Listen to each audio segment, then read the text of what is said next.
She sent one text, 2 words, "Come alone," then she turned off her phone. Gabrielle Monroe is 26, a black woman, executive secretary to the chairman, 30 floors up in a tower of glass and cold marble. A deep blue dress, heels on polished stone. A senior director snaps his fingers in the corridor and tells her to fetch his coffee. She keeps her chin level. She swallows it. One man watches from the doorway. He says nothing. Baek Jun-so, Korean. A black koi tattoo climbs the left side of his neck, tail near his collarbone, body arching toward his jaw. A 3-piece suit cut like a blade. A platinum watch he never checks. He runs rooms other men are afraid to enter. For 2 years they kept something private, a hush no one else was allowed to touch. That night she opens her apartment door wearing his white shirt. Dinner made, music low. They dance in the small living room like the tower doesn't exist. Then, before dawn, he decides to say one thing that will break it all. But what he tells her in that half-light changes something neither of them can take back. Before starting the story, comment down below where you are watching from and what time it is there. If stories of karma, love, and hidden truths move you, leave a like, be sure to subscribe to the channel, and click join to become a member and help our channel. The coffee cup was already in her hand when the words hit her back. Not you, Monroe, the good one, the one that doesn't taste like a parking lot. Gabrielle stopped at the mouth of the corridor. 48th floor. Glass on 3 sides, the city small and gray below, the light coming in flat and cold across the marble. She turned around slowly, the porcelain warm against her fingers, and looked at Director Pyon. He was leaning in the doorway of the East Conference Room with 2 other men behind him, junior partners, both younger than her, both already learning the shape of his smile. Pyon didn't look at her when he spoke again. He looked at them. There's a place on the ground floor, not the machine. Walk down, get the pour over, bring it up. You know how to walk, don't you? One of the junior men laughed through his nose. The other looked at his shoes, which was worse, because looking at his shoes meant he agreed and didn't want to be caught agreeing. Gabrielle knew this corridor. She had walked it 11 times that morning already, carrying things men couldn't be bothered to carry themselves. And every time she walked it, she was the woman who ran the 48th floor. And every time a man like Pyon opened his mouth, she became furniture with legs. Both were true at once. She had stopped expecting the two to reconcile. Gabrielle held the cup. She could feel the exact temperature of it. She could feel the seam of her shoe where it pressed the side of her foot, the deep blue of her dress pulling clean at the waist, the small gold pendant at her throat sitting still against her skin. She counted the count she always counted. 1, 2. Of course, she said. Her voice came out level. That was the whole art of it, keeping the voice level while everything under it moved. She set the rejected cup down on the credenza by the wall, without a sound, and she walked toward the elevator bank, past the men, close enough to smell Pyon's cologne, and she kept her chin exactly where it belonged.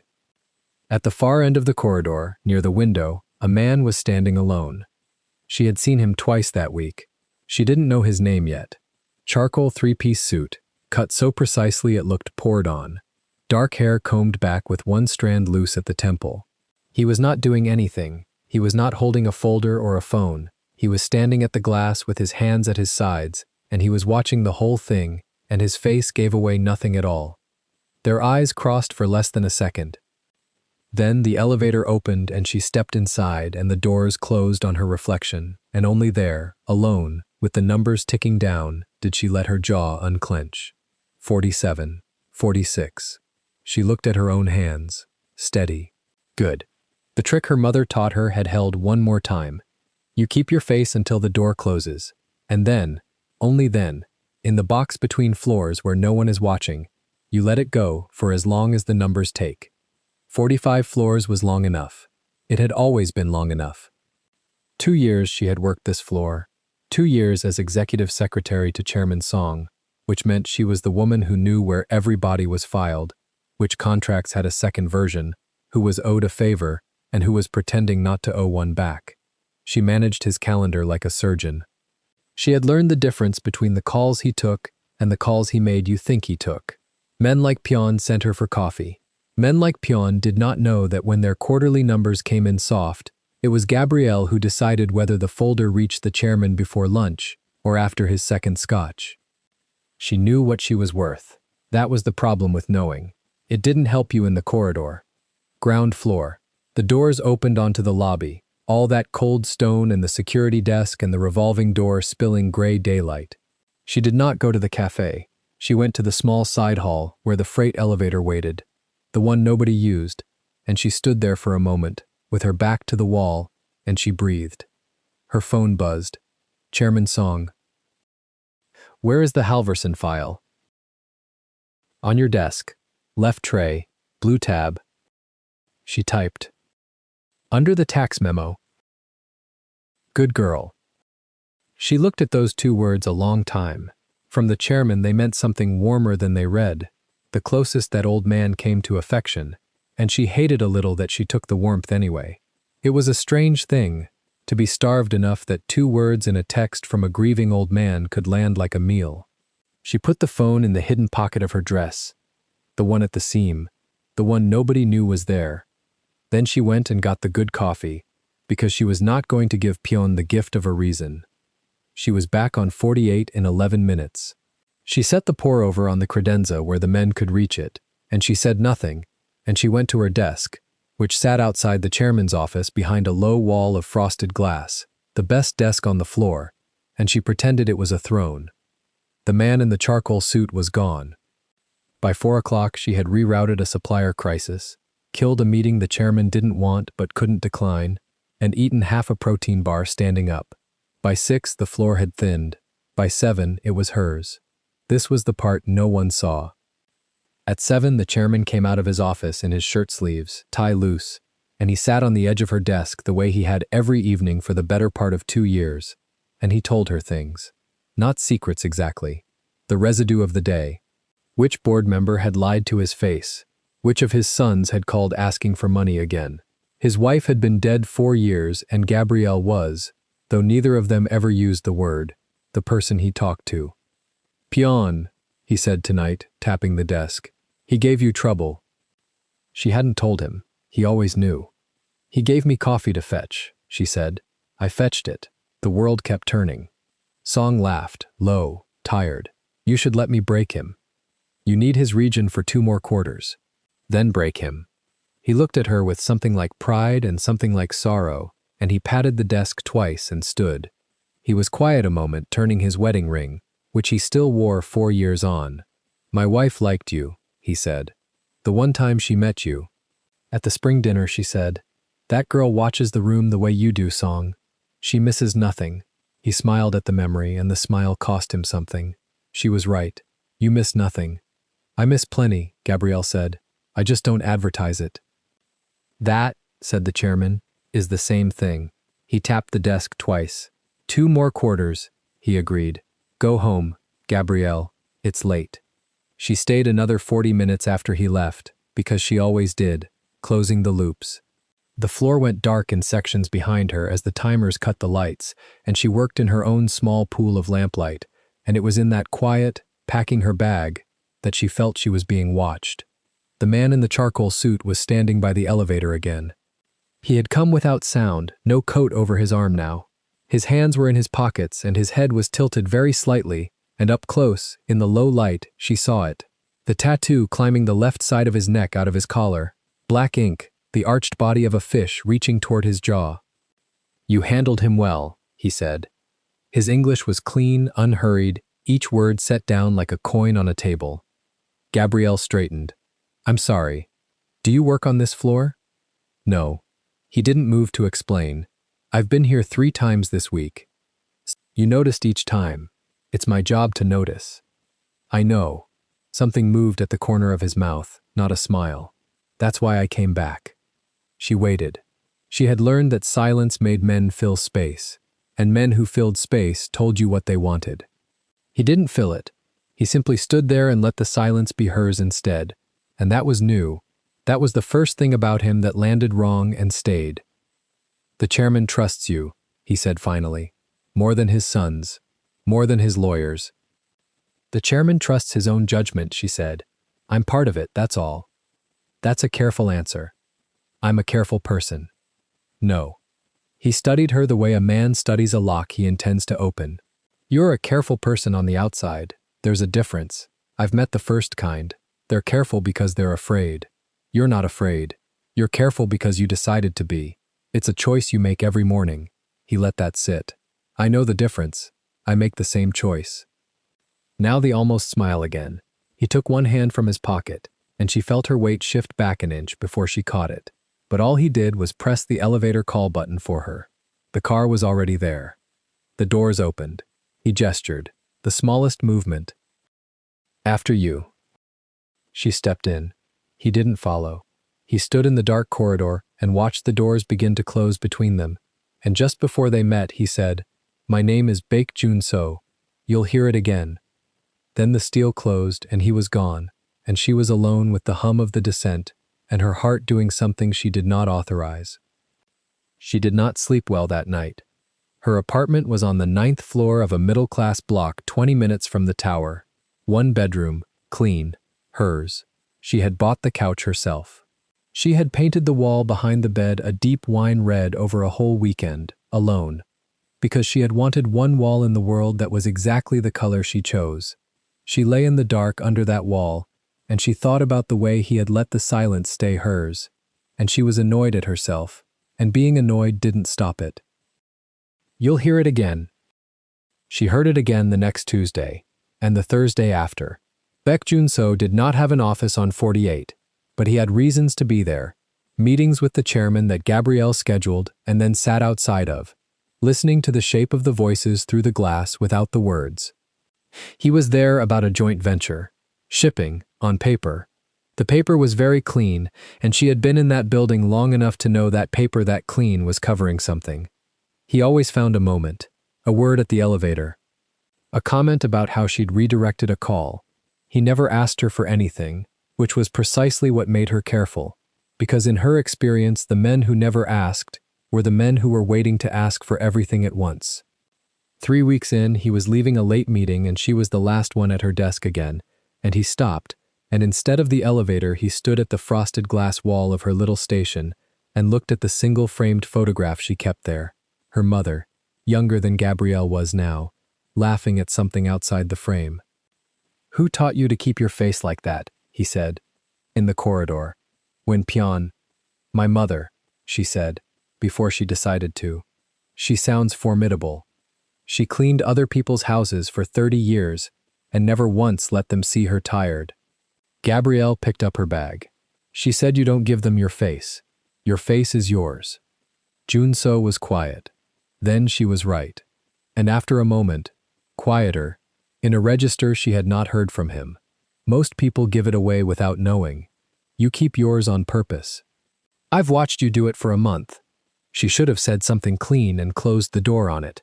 Instead, she heard herself say, "And what do you keep? On purpose?" He looked at her. The loose strand of hair had fallen forward again. For one full second, the controlled face wasn't controlled, and behind it, she saw something that looked like a man who was very, very tired of being watched by everyone and seen by no one. "Everything," he said. "That's the job." And that, more than the tattoo, more than the suit, more than the clean paper, was the thing that undid the first lock. She did not decide it all at once. It happened in pieces, over weeks, the way the wall behind her bed had happened, one careful coat at a time. A conversation that ran past midnight in the empty office. A car he had waiting that dropped her home once when the rain came sideways, and he sat on his side of the seat the entire ride with a foot of empty air between them like it was a line he had drawn for himself. The way he learned, without being told, that she hated the color green, and the day a package arrived at her desk with a scarf inside, deep red, no card, and she knew exactly who, and she wore it home, and told no one. For 2 years she had given her days to a building and taken the residue of an old man's loneliness in return. This was different. This was the first thing in a long time that was hers and only hers, kept in the pocket at the seam of her life where nobody could reach it. They were careful. They were never seen. In the tower, she scheduled his meetings with a blank professional face, and outside it, in the dark, in her apartment with the wine-red wall, they were something the tower would never be allowed to know. There were things she noticed and filed and chose not to open. He never let her see his phone, He answered certain calls in the stairwell with his back to her, the language changing, the shoulders changing. Once a man had waited for him outside her building in a black sedan, a big man with a shaved head and a silver stud in one ear, and Junso had gone stiff for half a second at the window before he'd smoothed it over and said the man was his driver. Drivers did not stand in the rain like sentries. She knew that. She'd been reading rooms for the chairman for 2 years. She noticed all of it. She filed all of it. And every time the trained part of her reached for the drawer where she kept the second version of every document, she closed the drawer instead. She knew the rules she was breaking. She was a woman who read contracts for a living. She knew there was always a second version. She simply chose, for the first time in years, not to go looking for it. That was where things stood on the Friday everything changed. And it changed because of her, because she was the one who moved first. It had been a bad day.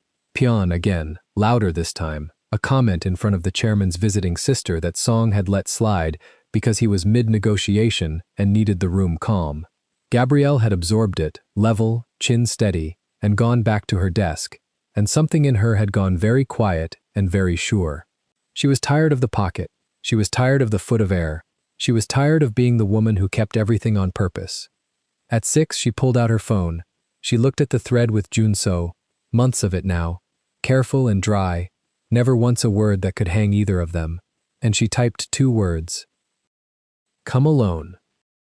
She read them twice. She thought about the zipper pocket, about the second version of the document, about her mother's face in the frame not letting them see her tired. She sent it. Then she turned the phone off completely, pressed the button until the screen went black, so that she could not take it back, and he could not ask a question, and she put it in her bag, and she went home. She did not go straight up. She stood outside her own building for a moment in the dark, the way she had stood against the freight elevator wall weeks ago, and she breathed, and then she went up and she cooked. She cooked the thing her mother used to make on the nights there was money, the whole apartment filling with it, and she set 2 places at the small table, and she lit the 2 candles she'd been saving for nothing in particular. Her hands were not entirely steady while she cooked, and she watched them shake and let them shake and kept working anyway. There was a difference between a hand that shook because it was afraid and a hand that shook because it had finally decided something. She had told him the difference at the elevator once, and now she was learning it in her own kitchen. She burned nothing. She timed it the way she timed the chairman's morning, to the minute. She put music on, low, something with brushes and a slow bass, the kind of thing you didn't dance to so much as stand inside. And then she stood in her bedroom in front of the closet, and she made the last decision. She did not put on Rupa 3, the armor, the sharp lines she wore to be taken seriously. She took his shirt off the hook, the white social shirt he had left folded on her chair one night, weeks ago and never asked for back, and which she had never returned. She put it on. Long sleeves down her arms, the hem falling to the top of her thighs, and underneath only the discreet white beneath. She rolled one cuff and left the other. She looked at herself in the mirror, in his shirt, in her own apartment, under the wall she had painted the color she chose, and she did not look away. The knock came at 8. She crossed the small room. Her feet were bare on the wood. The candles moved when she passed them. She opened the door. Junso stood in the hall in a black coat with rain still bright on the shoulders. She watched him take her in. The shirt, his shirt, the candlelight behind her, the smell of the food, the low music, the 2 places set. She watched the controlled face lose its control in real time, watched something break open behind his eyes that no one in that tower had ever been allowed to see. His jaw worked once. His hand tightened on the doorframe. "You turned your phone off," he said. His voice wasn't level either. "I called. I know. I didn't know if... I know." She stepped back to let him in. "Take off the coat." He came in. He closed the door behind him, softly, the way he did everything, and he stood there dripping in her small, warm room, this man who kept everything on purpose, holding a bottle he must have stopped for, looking at the table and the candles and the shirt like a man who had walked in out of the rain into the one lit window on a long, dark street. "You cooked," he said. "I cook. For me." He said it like a fact he was testing for weight. In the tower, she brought him nothing. In the tower, she stood outside a glass wall and scheduled the hours of his life, and handed him folders across a threshold she never crossed. He had watched her serve an entire floor for a month and had never once been served by her, and she saw the difference land on him now, in a warm room that smelled of her mother's cooking, and she saw it nearly take his legs out. She took the bottle out of his hand and set it on the counter, and she looked up at him, chin exactly where it belonged, and for once she let him see her face on purpose, all of it, the wanting and the fear and the decision already made. She held his gaze. The candle nearest them guttered and steadied. "Nobody sees me," she said. "In that building, you know that. I stand at that desk and I'm the most important person on the floor and I'm invisible at the same time." She took a breath. "You see me, so yes, for you." He reached up, slowly, and pushed a wave of her hair back from her face with 2 fingers, the way she'd once pushed his loose strand back in the car, and stopped herself. He didn't stop himself. "Dance with me," she said, "before it gets cold." And he did.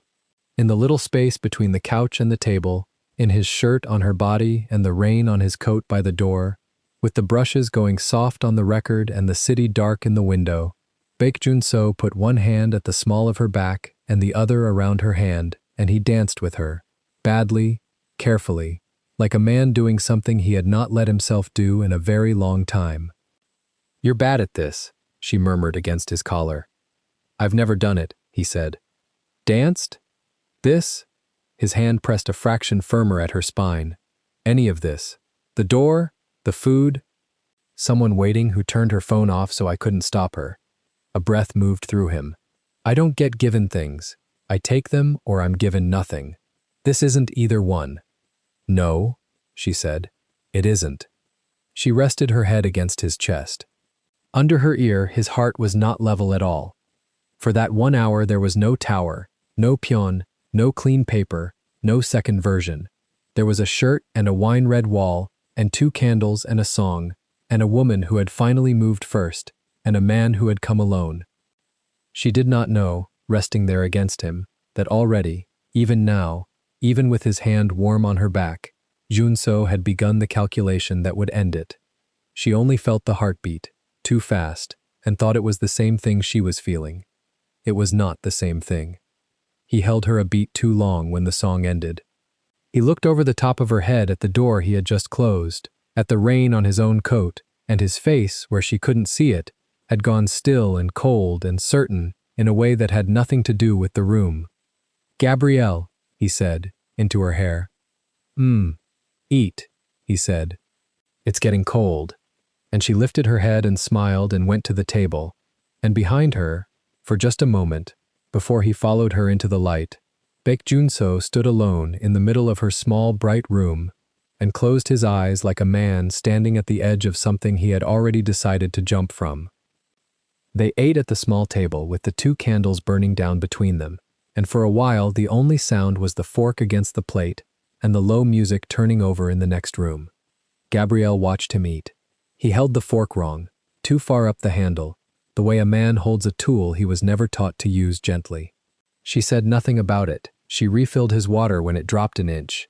He noticed that, the noticing, and set the glass down slower the next time so she would have to reach again. "Your mother taught you this," he said. He meant the food. "She taught me everything worth keeping. And the rest? I learned the rest at the tower." He almost smiled. The corner of his mouth moved and then held, as if smiling cost him something he was rationing tonight. She saw it and looked back down at her plate, and under the table her bare foot found the leg of his chair and rested against it, light, asking nothing. They finished. She stacked the plates, and he stood to help, and she pushed him back down with 2 fingers on his chest. "You don't do that here," she said.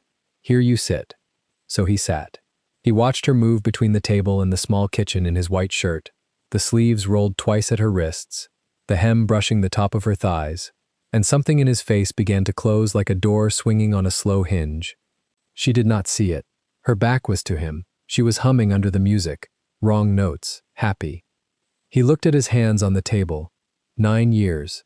The number sat in him where it always sat, low and cold, and tonight, for the first time, it did not feel like armor. It felt like a thing he had done to someone who was, right now, humming in his kitchen with her feet bare on a floor she paid for herself. That was the moment it turned. Not the dance, the humming. A man can survive being wanted. Being cared for is what undoes him, and he understood, sitting there, that he had let this go 3 months past the point where he could walk out of it clean.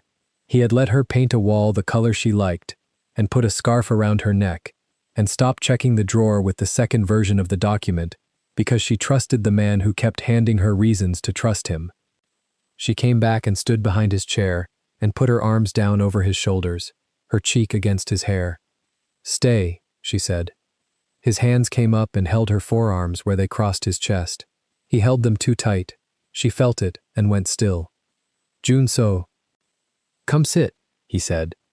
He moved her around the chair by the wrists, gently, and sat her down in the seat across from him, where the plates had been, and he kept one of her hands in both of his on the table, and she was smiling, and then, watching his face, she was not. "What?" she said. He looked at her for a long moment. Whatever he had rehearsed in the middle of the room with his eyes closed, he did not use it now. He put it down and picked up the plain thing instead. "I'm married." The music kept going in the other room, a soft song about a city at night. Gabrielle's hand did not pull out of his. That was the first thing he registered, that she did not snatch it back. She just held very still, the way she held still in the corridor when Pyon spoke, the way her mother had taught her, and he understood that he was watching her put the face on right in front of him, and that was worse than screaming. 9 years, he said, because she had not asked, and he owed her the number without being asked. Her name is Che Hye-rin. 9 years. Her voice came out level. You've been coming to my station for 3 months. Yes. You sat in my car in the rain and kept your foot away from mine because you're a gentleman. She said it, and something moved under the level of her voice.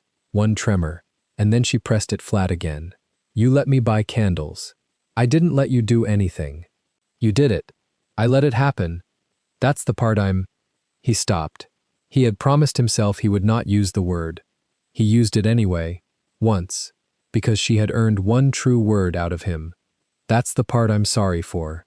She took her hand back. Then, slowly, she laid it in her lap with the other one, and she looked at the 2 candles and at his shirt on her own body.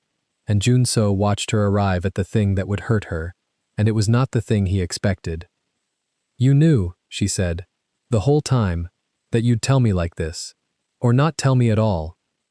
I decided tonight I'd tell you. Why tonight? He didn't answer fast enough. Why tonight, Jun-so? Her eyes came up. You waited 3 months. You could have waited 3 more. Why did you decide, in my apartment, wearing my dinner, that tonight was the night you'd cut it? And there it was, the real cut.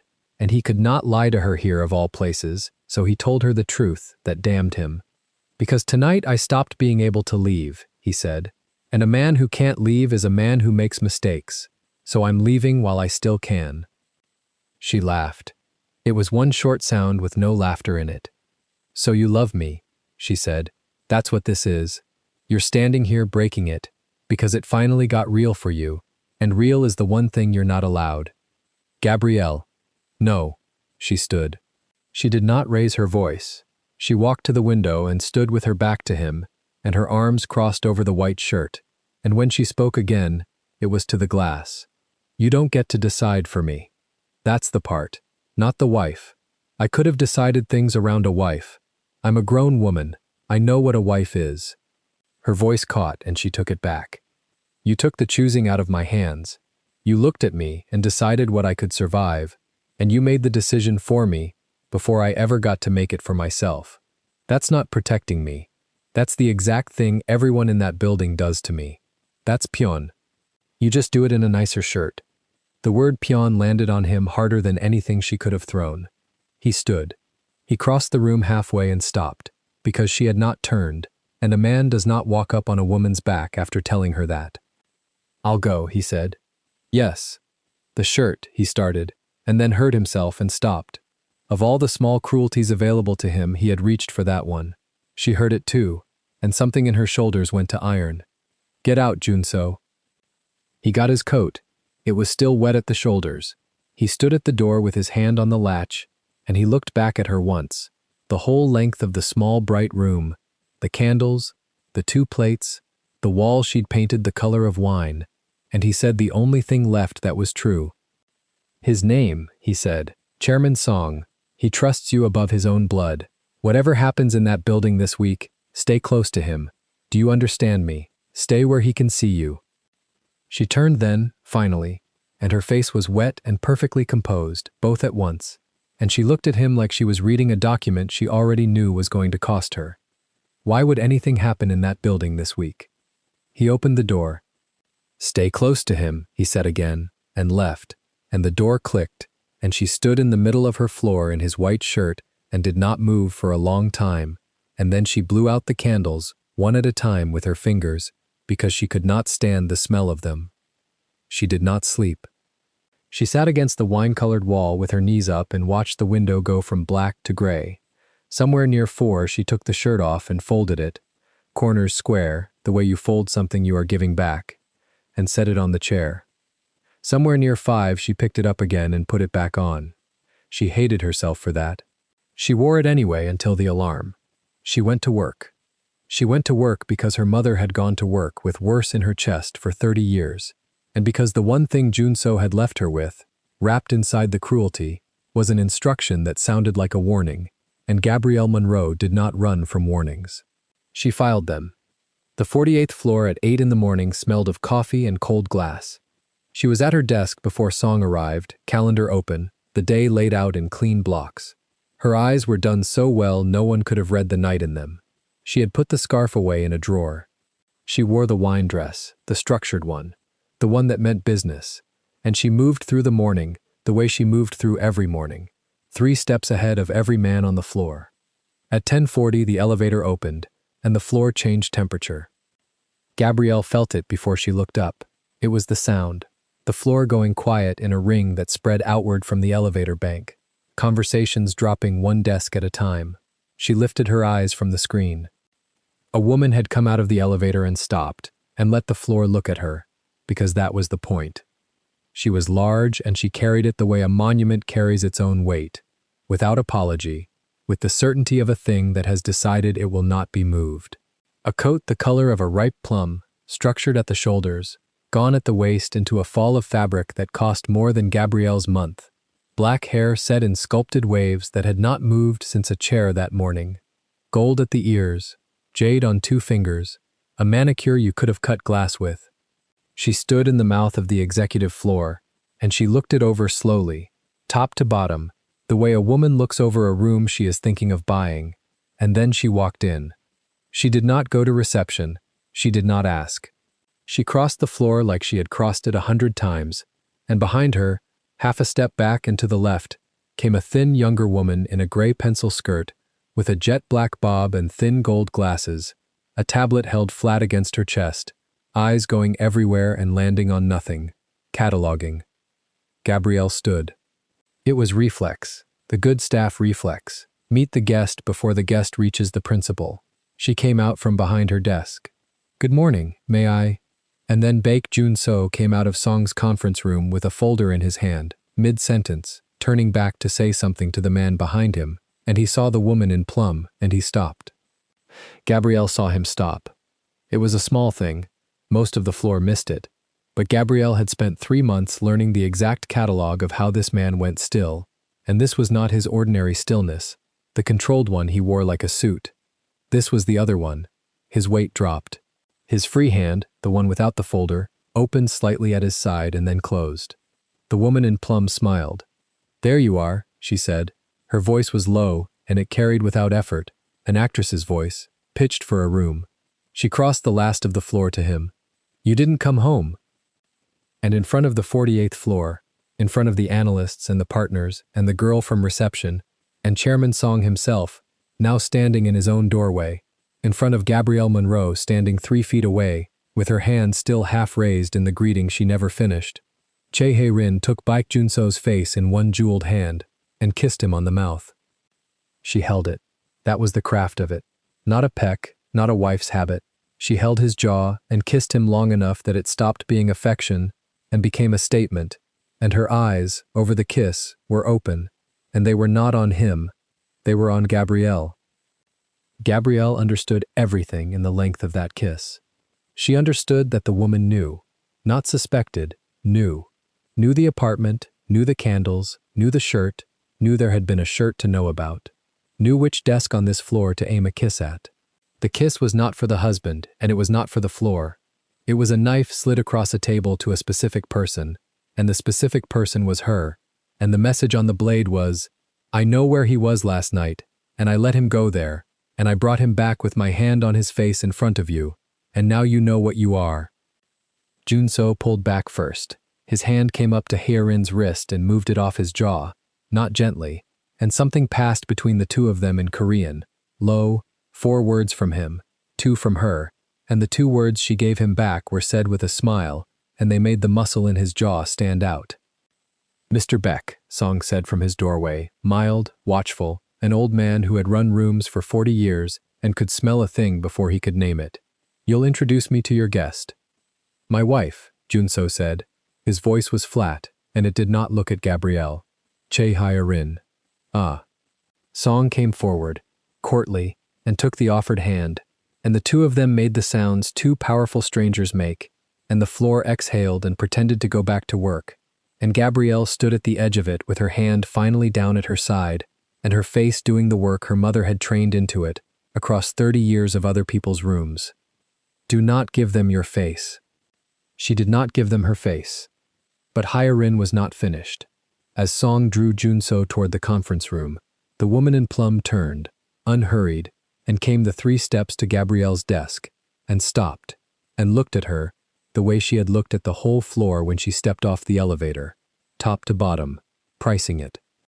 "You keep his calendar," Hae-rin said. It was not a question. She had done her reading. "I keep the chairman's calendar," Gabrielle said. The dark eyes went over her once more, the wine dress, the dun face, the steadiness. Something in the older woman's mouth shifted, and it was not contempt, which is what Gabrielle had braced for. It was closer to appraisal. Recognition, almost.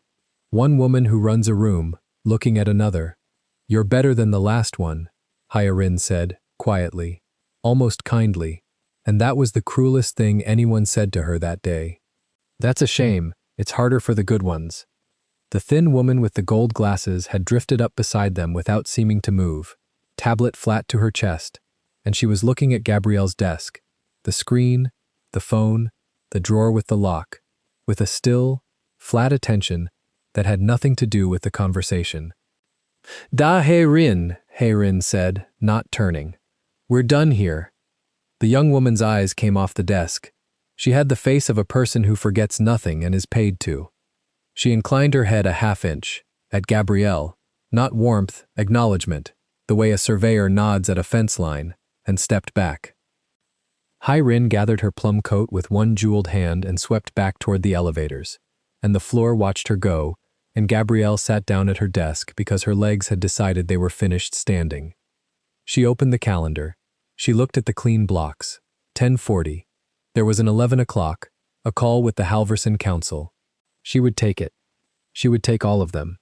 She put her hands flat on the desk until they stopped, and then she picked up the phone. Across the floor, through the glass, she could see the back of Junso's head in the conference room, bent toward Song, the black koi rising up the side of his neck above the collar. He did not turn around. Once, only once, his hand came up and rubbed his jaw where the woman had held it, and then it went back down flat on the table. She looked away from him. She would practice, starting now, looking away from him. But the phone was warm against her ear, and the council was talking, and Gabrielle Monroe's mind, the part of it that had been trained on this floor for 2 years to read a room before the room knew it had been read, was already somewhere else. It was on the way the thin woman with the gold glasses had looked at her desk. Not at her, at the drawer with the lock, at the screen, at the phone. The way a person looks at a thing they have already gotten into, or intend to. It was on a wife who arrived the morning after, who knew which desk to aim at, who had a woman with a tablet whose whole job was clearly to look at things and remember them. It was on a warning delivered at a door at midnight, "Stay close to him. Whatever happens in that building this week." He had not said it like a man breaking up. He had said it like a man who knew a schedule. And it was on a number she had noticed and filed and not opened.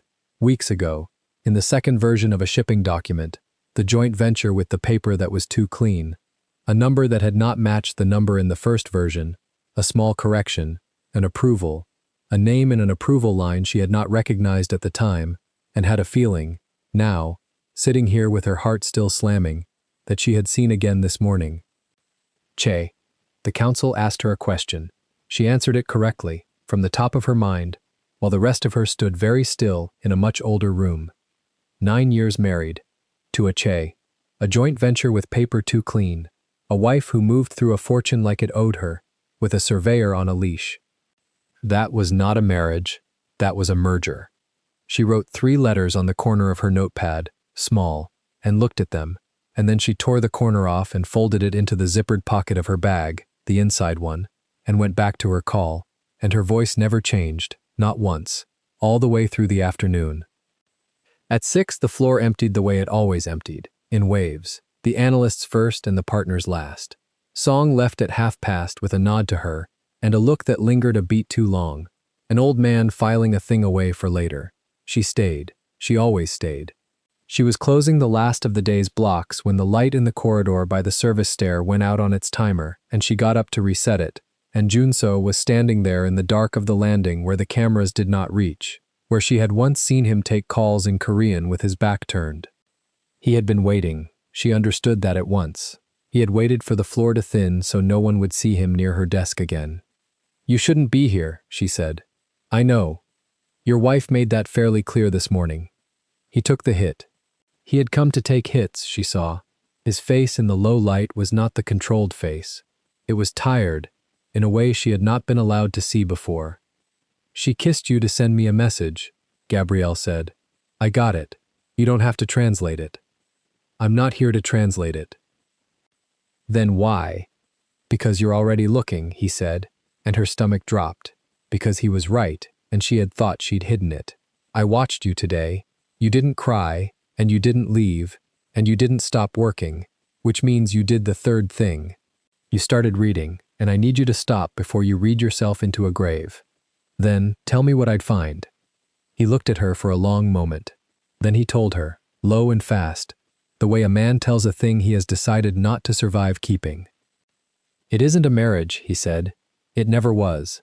My father borrowed from the wrong family 30 years ago and paid it back in the only currency that family accepts. Me. I was 19.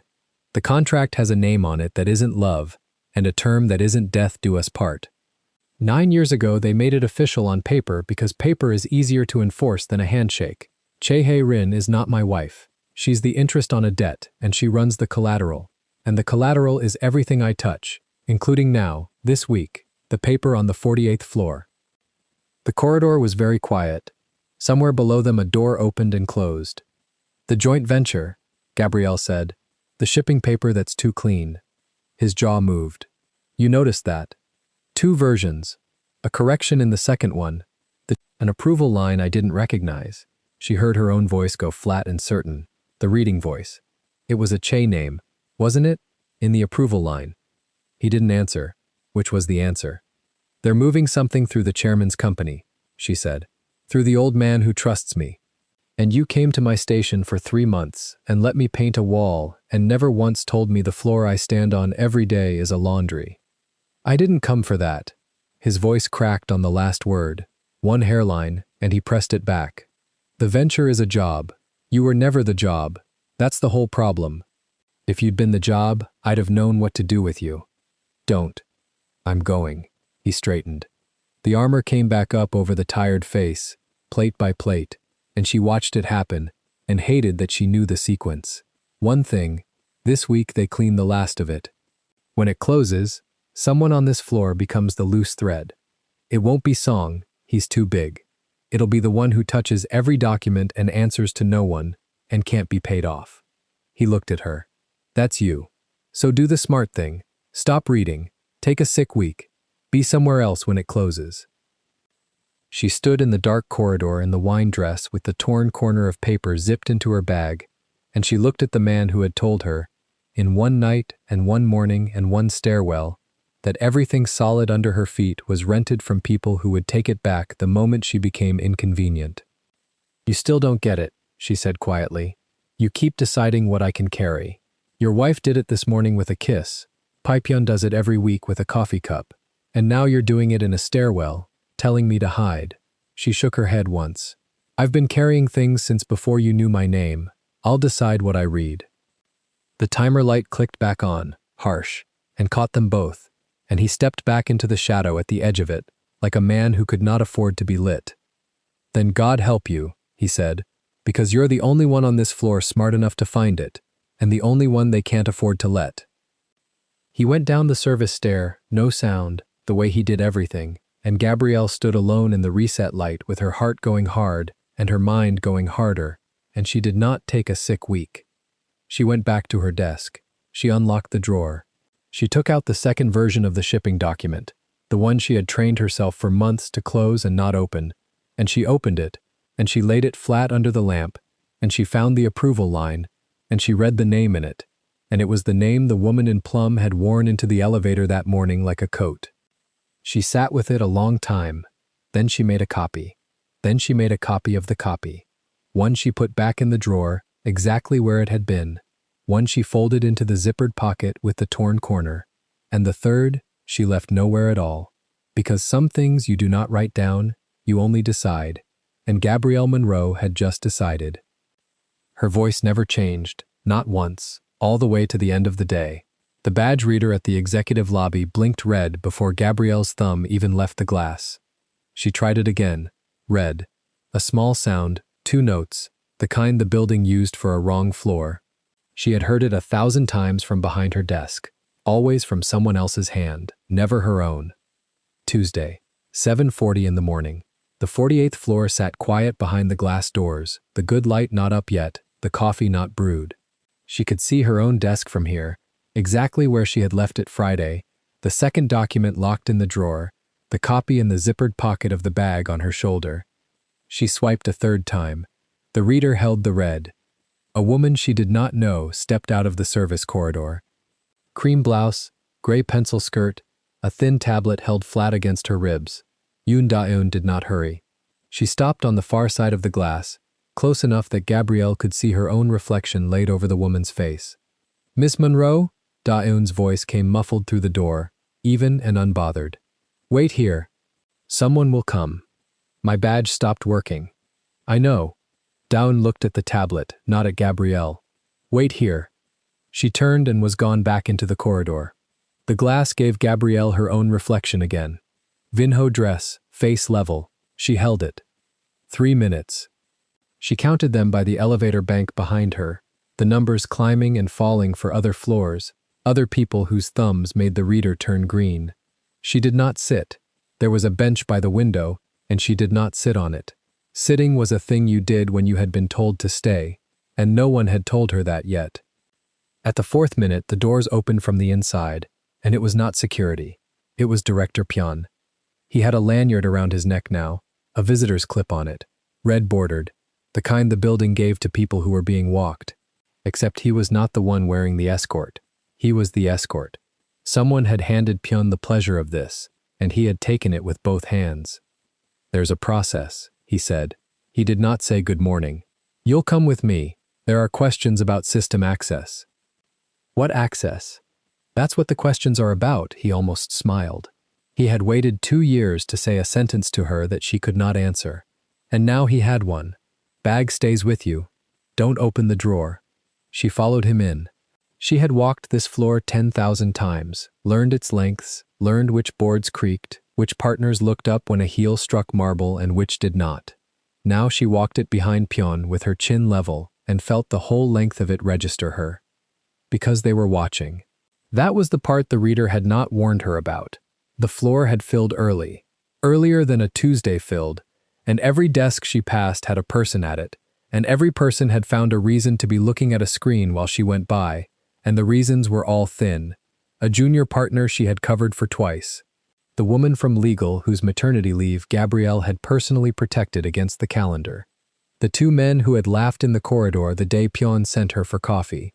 They watched her the way you watch weather move in, glad it is happening to the field and not the house. Pyeon stopped her at her own desk. Da-eun was already there. She had a banker's box open on the chair, Gabrielle's chair, and blue nitrile gloves on her hands, and she was lifting things out of the drawers and setting them into the box with the care of a person cataloging evidence, not clearing a workstation. The photo of Gabrielle's mother in its small brass stand, the spare charger, the good pen, the tin of ginger candies the chairman liked that she kept for him. "That's mine," Gabrielle said. "About the photo. Only the photo." Dawoon paused with it in her gloved hand. She looked at Gabrielle for the first time as a person and not a task. "It goes in the box. You get the box at the end. That's the process." She set the photo face down. Not cruel. Worse than cruel. Procedural. The locked drawer was the last one. Dawoon had a small key already. The building's master, the one facilities held. And she fit it and turned it, and Gabrielle stood there and watched the woman open the drawer that Gabrielle had trained herself for 2 years not to open, and lift out the second version of the shipping document, exactly where Gabrielle had put it back Friday, in the identical folder, in the identical place. Dawoon's eyes moved down the first page. Just once. Then she closed the folder and set it in the box, like the pen and the charger. One more item. Weightless. She did not know. Gabrielle read it in the flatness of the woman's face. Dawoon thought she was collecting the only copy. She thought the loose thread ended in this box. Gabrielle kept her face level and let her think it. The zippered pocket rode against her hip. Quiet. "System access," Pyon said again. Louder now, for the floor. "You've been flagged, Monroe. Off-hours logins. Documents open that aren't in your remit. The firm takes that seriously. I open documents in my remit at every hour." Her voice did not lift. "That's the job. You've watched me do it for 2 years. Not this job. Not anymore." He liked that one too. She looked past him, once, to the corner office. The chairman's door was open. Chairman Song stood inside it with his back half to the floor, on the phone, one hand flat on the glass, and he did not turn around. He had spent 2 years telling her she was worth more than his own sons. He had offered to break Pyon for her over a cup of coffee.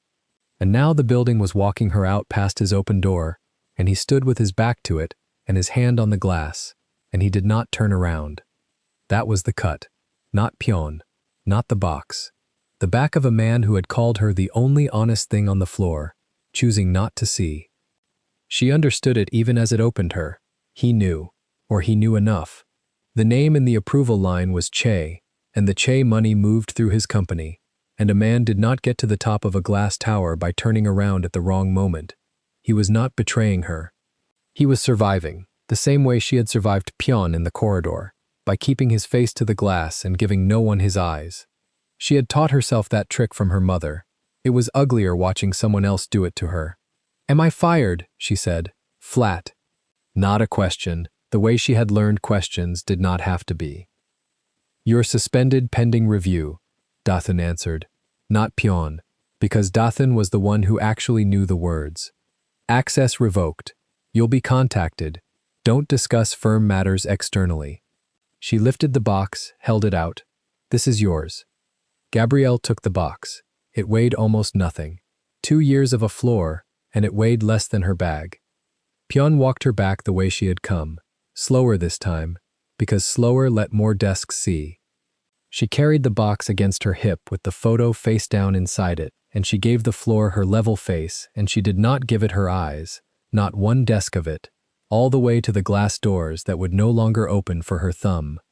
At the doors, a thing happened that she would keep. The woman from legal, the maternity leave, the one whose eyes had slid to her screen when Gabrielle passed, stood up at her desk, did not speak, just stood, and stayed standing, one person on her feet on a floor full of people sitting down, until the glass doors closed between them. It changed nothing, it moved no document. But Gabrielle carried it into the elevator like a coal in a cold pocket, and it was the only warm thing in the box. The doors closed. 48 floors. She did not fall apart in the elevator. She had learned in the corridor 2 years of Tuesdays ago that the elevator was watched, that the release you allowed yourself between floors was a release someone could sell. She stood with the box against her hip, and her reflection multiplied in the brushed steel, and she breathed the way her mother had taught her to breathe on the bus home, after a day of other people's floors. In through the count, out through the count, give them nothing to photograph. The lobby doorman, who had wished her good morning for 2 years, looked at the box and did not wish her anything. Word moved faster than an elevator in a building like this. Outside, the city did what it always did. She stood on the pavement with the box and did not know for a moment which direction was home. Then she did. She walked. She did not cry on the street either. She had a rule about the street. The apartment was the only place with the rule turned off, and she was 20 minutes from it, and she walked the 20 minutes with the box against her hip and used them.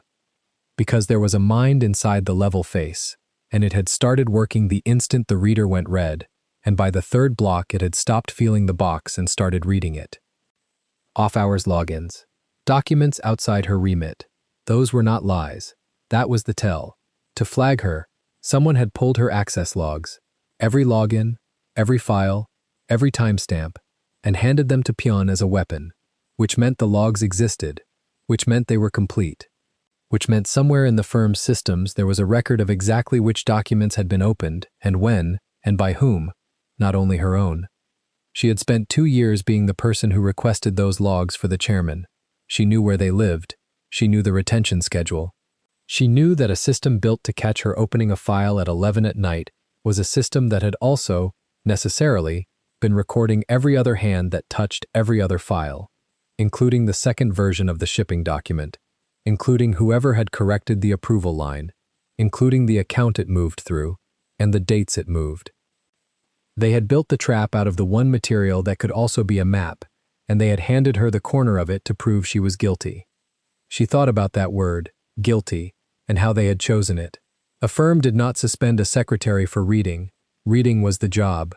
They had needed a reason that would keep the floor's mouth shut, a reason no one would defend her against, and they had reached for the one accusation that made even her allies look at their screens. She took something that wasn't hers. Off hours. In the dark. It was the shape of a thief. And a floor that watches a thief walked out does not stand up. Only one woman had stood, and she had not known why, only that something was wrong with the arithmetic of it. Gabrielle had spent 2 years being the arithmetic no one checked. Calendars balanced, favors logged, contracts filed in the order that made them true. She had thought that made her safe, it had made her useful, which she now understood was a different and more dangerous thing. Useful people are kept until the day they are inconvenient, and then they are the easiest people in the building to remove, because everyone has already agreed not to look at them. By the 6th block her walk had changed. Not faster, steadier. The box stopped being a wound and became a thing she was carrying somewhere on purpose. Her phone buzzed against her leg. She stopped at the corner and looked at it. Not Junso. She had half expected. She killed the thought before it finished. Not him. A number she did not have saved. A local exchange. One line of text. Do not go home yet. Coffee shop, your corner. The one with the green door. 15 minutes. Come alone. A friend of the chairman's. She read it twice, the way she read everything twice. Green door. She hated green. Whoever wrote it did not know that, which meant it was not Junso, who did know, who had learned it weeks ago and sent a red scarf because of it. It was not Hei Rin, who did not send invitations, who arrived. Dione did not warn people, she catalogued them. A friend of the chairman's. The chairman who had kept his back to the glass.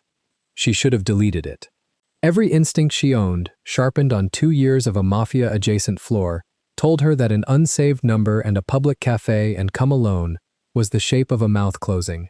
She had watched Junso say come alone into a phone and mean something she still did not fully understand. The phrase belonged to her, to the night she had chosen.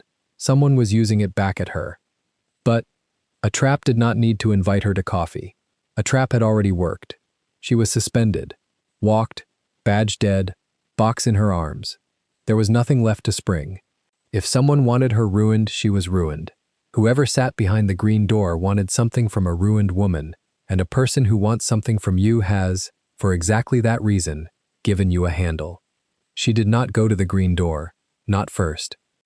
She walked 1 more block to a chain pharmacy she had passed 1,000 times, went in under the fluorescent lights, and bought, with cash, a cheap phone in a blister pack and a prepaid card, the way she had watched a certain shaved-headed man be described to her as untraceable and had filed the method without knowing she was filing it. She stood at the back of the pharmacy by the reading glasses, and she took the second copy of the shipping document out of the zippered pocket, the pocket with the torn corner, her mother's coat's habit of a pocket, and she photographed every page of it with the new phone under the bad light, twice, and she did not send the photos anywhere yet, because sending was a thing you did once, and she had learned that from watching Junso never do it twice. Then she put the paper back. She kept the box in one arm the whole time. She did not set her mother's face down on a pharmacy floor. Only then did she walk to the cafe with the green door. She saw him through the window before she went in, and her step did not break, though something in her chest moved and then went still again. Not Junso, not anyone from the tower. An older man, white, tall even sitting, silver hair combed straight back, thin-framed glasses, a navy pinstripe suit that had been cut for him and not bought off a rack, a leather case flat on the table beside a cup he had not touched. A gold signet ring on one hand, turned inward toward the palm. He was reading nothing. He was watching the door for her, and when she came in he did not stand, which she noted and approved of. A man who stood made a scene, and this was a man who had spent a career not making scenes. She sat across from him with the box on the chair beside her and her bag on her lap and her hand near the zip. Ms. Monroe. His voice was low, unhurried, an American voice worn smooth by decades of rooms. My name is Walter Prescott. I'm outside counsel, not to the firm. He let that sit. To the chairman, personally. There's a difference, and this morning that difference is the only thing in this city working in your favor. The chairman kept his back to me an hour ago. Yes. Prescott turned the cup a quarter turn on its saucer and did not drink from it.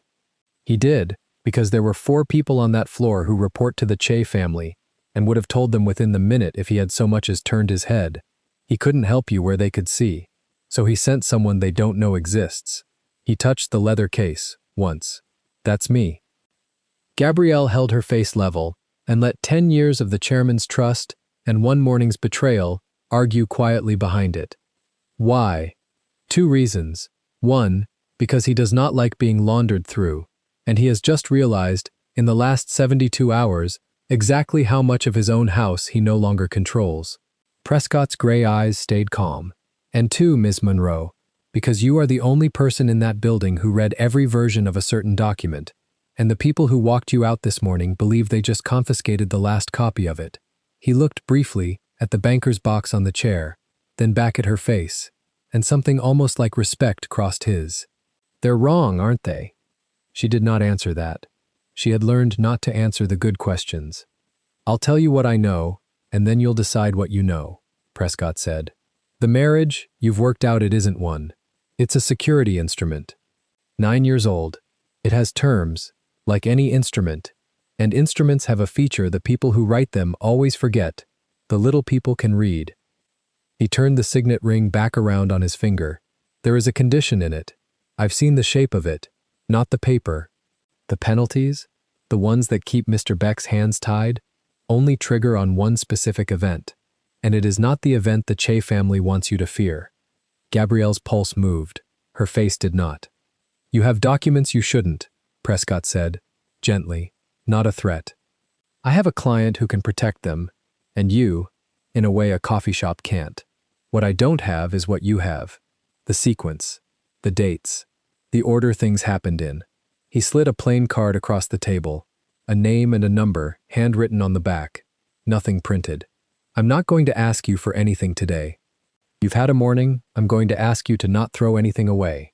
Not the box, not what's in the box, not what isn't in the box. His eyes held hers, especially not what isn't in the box. He knew there was a copy. He had known before she sat down.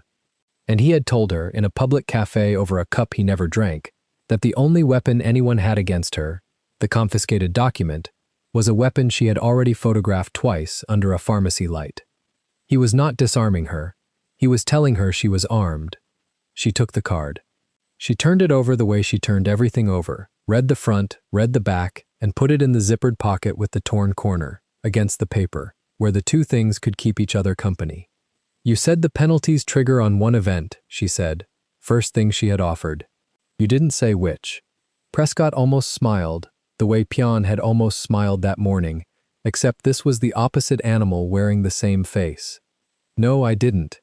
He stood now, finally, buttoning the navy jacket, and he set enough cash on the table to cover a cup he had not touched, and one he had not offered her.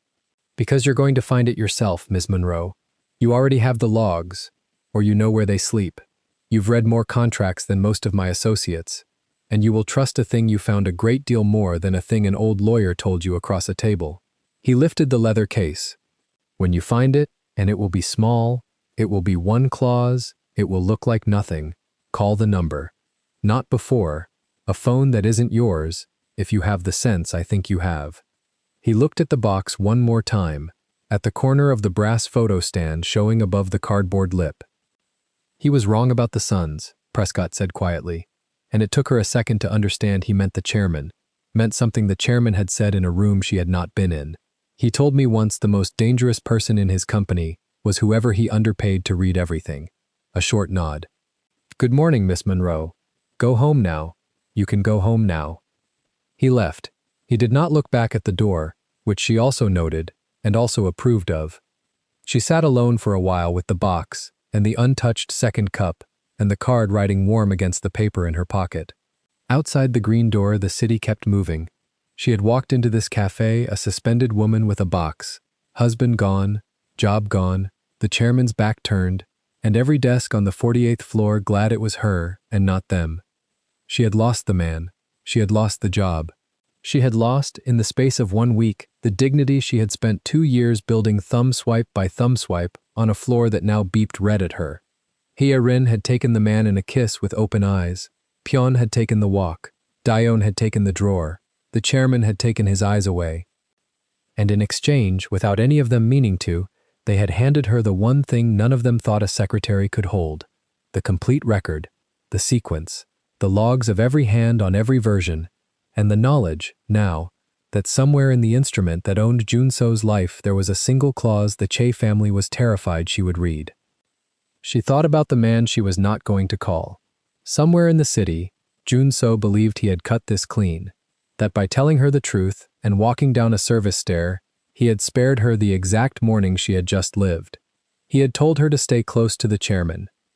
Whatever happens in that building this week, he had known the shape of this was coming, and he had tried to fold her out of it, the same way he had tried to fold her out of the choice of him, deciding again what she could carry.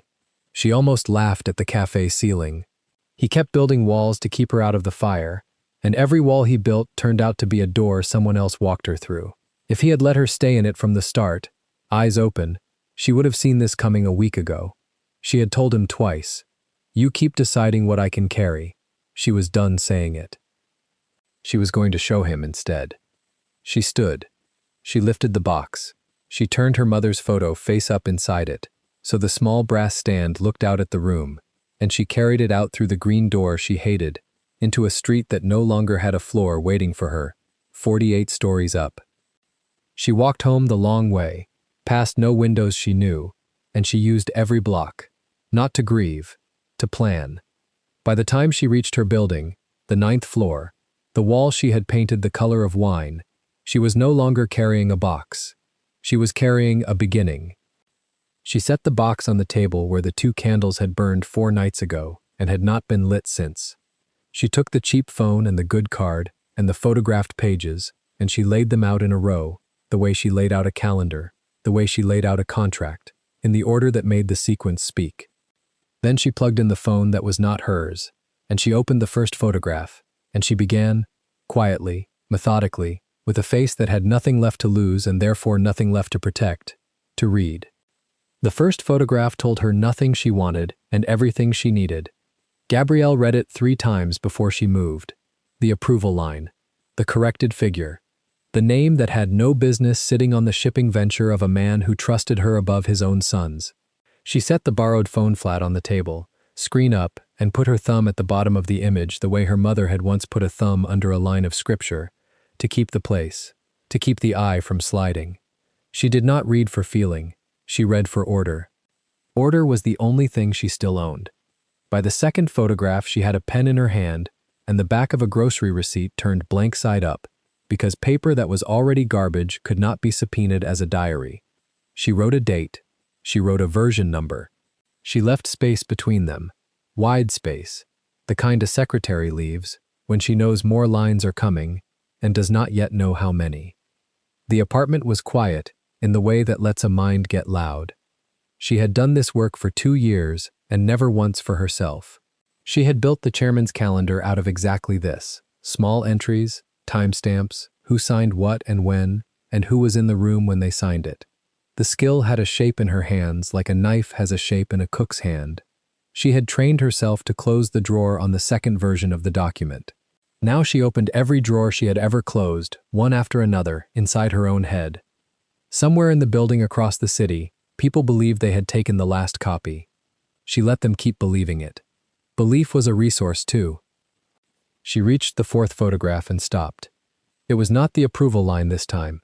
It was a footnote, a reference to a schedule that the shipping venture pointed to but did not contain. Schedule C, it said, governing remedies. Remedies, a lawyer's word for what happens when someone breaks a promise. She underlined the word twice on the receipt and then, because underlining was not proof, she wrote beside it, "Where is Schedule C?" She did not have Schedule C. But she knew who kept it, and she knew the shape of the sentence Walter Prescott had slid across the table under the green door. A security instrument of 9 years. One condition: penalties that only fire on one specific event, and not the event they want you to fear. The Che wanted her to fear exposure, the affair, the kiss in front of the floor. They had built the whole morning of her expulsion around the idea that she was a woman caught somewhere she should not have been. Shame was the trap they understood, because shame was the trap that worked on most people. Gabrielle turned the receipt over and wrote one sentence on the clean corner she had saved. Shame is not a clause. Then she got up, filled a glass with water she did not drink, and went back to the phone. The logs were what she needed now. Not the document, the record of hands on the document. Prescott had told her she would trust what she found more than what a lawyer said, and he had been right about the meanest possible thing. To flag her for off-hours logins, someone had pulled the complete access history of the shipping file. That history did not vanish when they used it against her. It sat in the system exactly where it had always sat, patient as a landmine, recording every badge, every login, every correction, every read. She could not reach it from home. Her access was revoked. Her badge blinked red. But she was not the only person who had ever touched that file. She pulled the borrowed phone's calculator up out of habit and then closed it, because there was nothing to add yet. What she had was a question, and the question was clean. If the trap was built from the logs, and the logs recorded every hand, then whose hands were in the file before hers? She wrote 3 columns on a fresh receipt. Who, when, what. Under who, she wrote her own name first, because honesty about yourself is the cheapest way to stay honest about everyone else. Off hours, yes. Documents outside her remit, yes. She had opened the second version. She had made copies. She wrote it down plainly, the way you write down a debt you intend to pay. Then she wrote the second name, and her pen slowed. Yoon Da-eun. Da-eun had opened the drawer that morning with the facility's master key. That was a log entry. That was a hand on the file, time-stamped, badged, recorded. A Che operative accessing a Song Company document using a Song Company key. Gabrielle had watched it happen. The whole floor had watched it happen and called it security. But a log did not know the word security. A log only knew who, when, what. She wrote a third name in the who column and left it blank on purpose. A blank the width of a woman in a plum coat. Because the question underneath the question was not whether Da-eun had opened a drawer. Da-eun opened drawers for a living. The question was whether the file had been touched, changed, moved, drained, before Gabrielle ever came near it. Whether the correction on the second version was the first correction or the 40th. She thought about the word Prescott had chosen, remedies. Penalties that fire on one specific event. And then, sitting alone at a table where 2 candles had burned 4 nights ago, Gabrielle understood the shape of the trap from the inside. Not what it caught, but how it was hinged. A security instrument. A marriage that was collateral. Hae Rin holding everything Junso touched. 9 years. If the penalties only fired on one event, then that event was the thing the Che most needed to control, and the thing they most needed to control was who broke the agreement first. She wrote it on the receipt in letters she pressed too hard. Who violates the contract first? If Junso moved first, if he filed, if he walked, if he tried to unmake the marriage with his own hand, the penalties fell on him. That was the leash. That was why he had stayed 9 years. That was why he had come to her apartment not to begin something but to end it, choosing to break her heart rather than break the contract, because breaking the contract broke him. But a leash only pulls one direction. If the Che violated first, if they broke the terms before he did, the penalties did not fall on him at all. The guarantees fell away. The collateral came loose. The whole instrument turned into a piece of paper that bound no one. Gabrielle put the pen down. Her hand was steady. It surprised her that it was steady. She had been reading this the wrong way for 2 days, the way they wanted her to read it, as a woman who had lost. Lost the man, lost the job, lost the drawer, lost the chairman's eyes. But the logs did not record loss. The logs recorded sequence, and whoever controlled the sequence controlled the story of who broke faith first. She needed to prove that the Che had already moved. She picked the phone back up and went through the photographs again, slower now, hunting not for the affair and not for the shame, but for money. Money left a trail even when men did not. The shipping venture was a vehicle. Junso had said it without saying it, in the stairwell, the night before they threw her out. Moving something through the chairman's company, washing it clean through papers that were too clean. Too clean. She had thought that phrase for weeks and filed it in the drawer she trained herself to close. Now she opened it and looked at what too clean actually meant. It meant someone had scrubbed. It meant an earlier version, dirtier, more honest, had existed and been replaced. It meant the correction on the second version was not a correction of an error, it was a correction of the truth. And corrections had authors. She went photograph by photograph, and she made herself go slowly, because speed was how people missed the thing that was already in their hand. The first 6 pages were the venture's body, vessels, tonnage, ports, a valuation that had been rounded to a number too neat to have grown in the wild. She marked each rounded figure with a small dot on the receipt. Numbers that clean do not occur in commerce. They occur when a person decides in advance what the answer will be and works backward to it.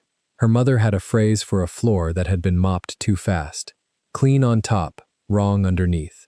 Gabrielle had spent 2 years learning to read the underneath of paper. She found it on the 7th photograph, in the margin, in a place no one decorates and therefore no one hides. An initials block beside the approval line. 2 sets of initials. One she did not recognize. One she did, because she had typed it, formatted it, filed it a dozen times on a dozen memos that had nothing to do with shipping. YDE, Yoon Da-eun had approved a correction to a Song Company financial document. Not confiscated it, not cataloged it, approved a change to it.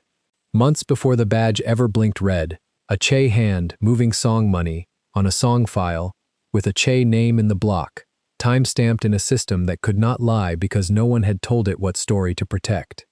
Gabrielle sat very still and let the size of it settle. This was not a woman caught in an affair. This was a company being drained, and the drain had a name, and the name was not hers. She checked the initials against her own memory before she let herself believe them, because belief was the enemy of a good record. She had typed YDE onto routing slips, onto meeting minutes, onto the little acknowledgement lines that no one reads and everyone signs. The loops of the D were the same. The tight full stop after each letter was the same, pressed hard, a person who did not waste ink. It was Da-eun's hand, and Da-eun's hand did not sign for herself. Da-eun's hand signed for the woman who paid it. That was the second thing the logs gave her, and it was bigger than the first. Not only had the file been changed before her badge ever blinked red, it had been changed by the same operation that later pretended to catch her at it. The trap and the crime wore the same glove. They had built her expulsion out of the very logs that recorded their own hand moving through the money months earlier. They had reached into the machine to frame her and left their fingerprints on the inside of the reach. She wrote it on the receipt, small, at the bottom, where the truest things go. They violated first. It is already written down. They wrote it themselves. For a moment she let herself feel the strange, cold pleasure of it. Not revenge, not yet, only the clean click of a thing that had been crooked coming straight. Then she put the feeling away, because feeling was not order, and only order survived a room full of Che. She reached for the card. Prescott's card had lived in the zippered pocket since the Green Door Cafe, the number handwritten on the back where nothing was printed. "Call only when you find the clause," he had said, "from a phone that isn't yours." She had found it. She had found more than the clause. She had found the violation the clause depended on. She dialed on the prepaid phone. The line rang twice. "You found something," Prescott said. Not a question. He had a habit of not asking things he already knew, and she was beginning to understand it was not arrogance. It was economy. It was a man who had spent 58 years learning that questions gave away what you did not have. "I found who moved first," she said. A pause on his end, the kind that has a smile somewhere behind it. "Tell me the shape, not the details, not on this line." "Approval block," she said. "A correction. A name that shouldn't approve anything on that side of the wall." Dated months back, she looked at the receipt with its 3 columns. The leash pulls one way. Somebody already grabbed the wrong end. "Say the word for what you have," Prescott said. "One word." She thought about it. Evidence was a word people said to feel safe. Proof was a word that lawyers made you regret. "Sequence," she said. The pause this time was longer and warmer. "The chairman was right about you," he said. "He said the most dangerous person in the building is the one he barely pays to read everything." A breath. "Here is what you don't have, and you know you don't have it, which is why you called, instead of driving somewhere stupid. You have a hand on the file.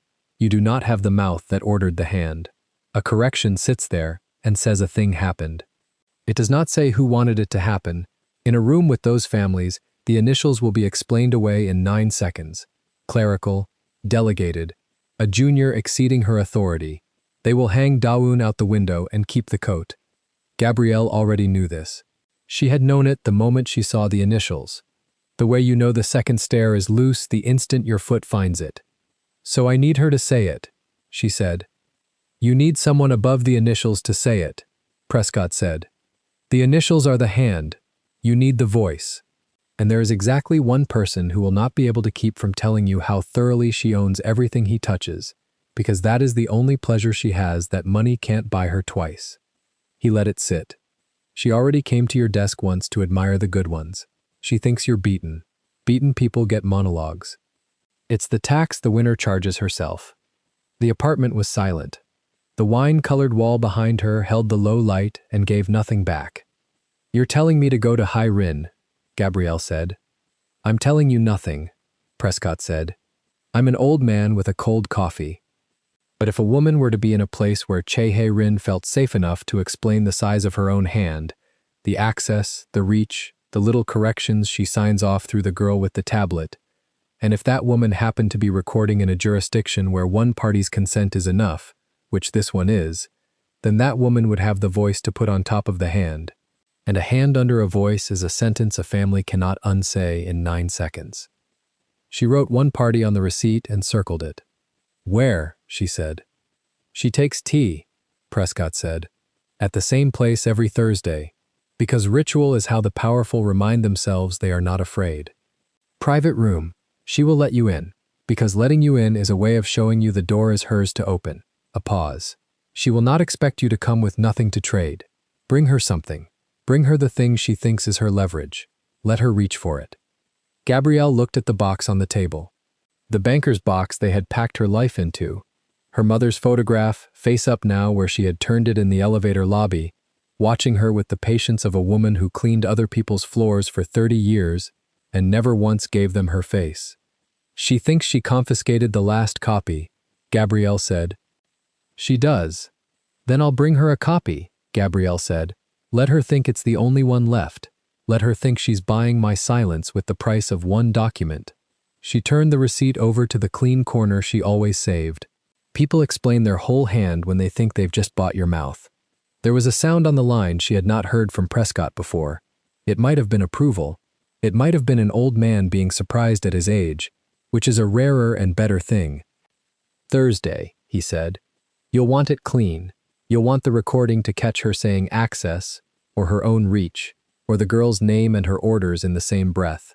You do not argue with her. You do not accuse. You let her be generous. Generosity is a monologue with a bow on it. A beat. And Gabrielle, when it's done, you do not go home. You come to me. The instrument, the sequence, the voice. Those three, laid in order, are a thing no one in that summit can chew through. But only in order. Out of order, they're gossip. In order, she said. I keep everything in order. It's the job. It was the job, Prescott said. Now it's the case. He hung up without a goodbye, which she was learning was simply how he ended things, the way a man closes a ledger. Gabrielle set the phone down and sat with what she had agreed to. She was going to walk into a private room and hand the woman who had kissed Junso in front of the whole floor a copy of the one document that woman believed she had already killed. She was going to let Hye-rin feel the pleasure of taking it. She was going to record the sound that pleasure made when it got careless. She looked at the receipts fanned across the table. Who, when, what. The blank the width of a plum coat, waiting to be filled by a voice. Then she did the thing that scared her more than the room ahead. She thought about Junso. She had decided, in the street outside the tower, not to call him. She had told herself it was strategy, that he would try again to fold her out of the fire, to decide for her what she could carry, and that every wall he built for her protection had become a door someone else shoved her through. All of that was true, but sitting here now, with a plan sharp enough to cut, she made herself say the other true thing, the one with no strategy in it. She was not doing this to get him back. She wrote it on the receipt so she could not lie to herself later, not for him. And then, underneath, because honesty about yourself is the cheapest way to stay honest, not only for him.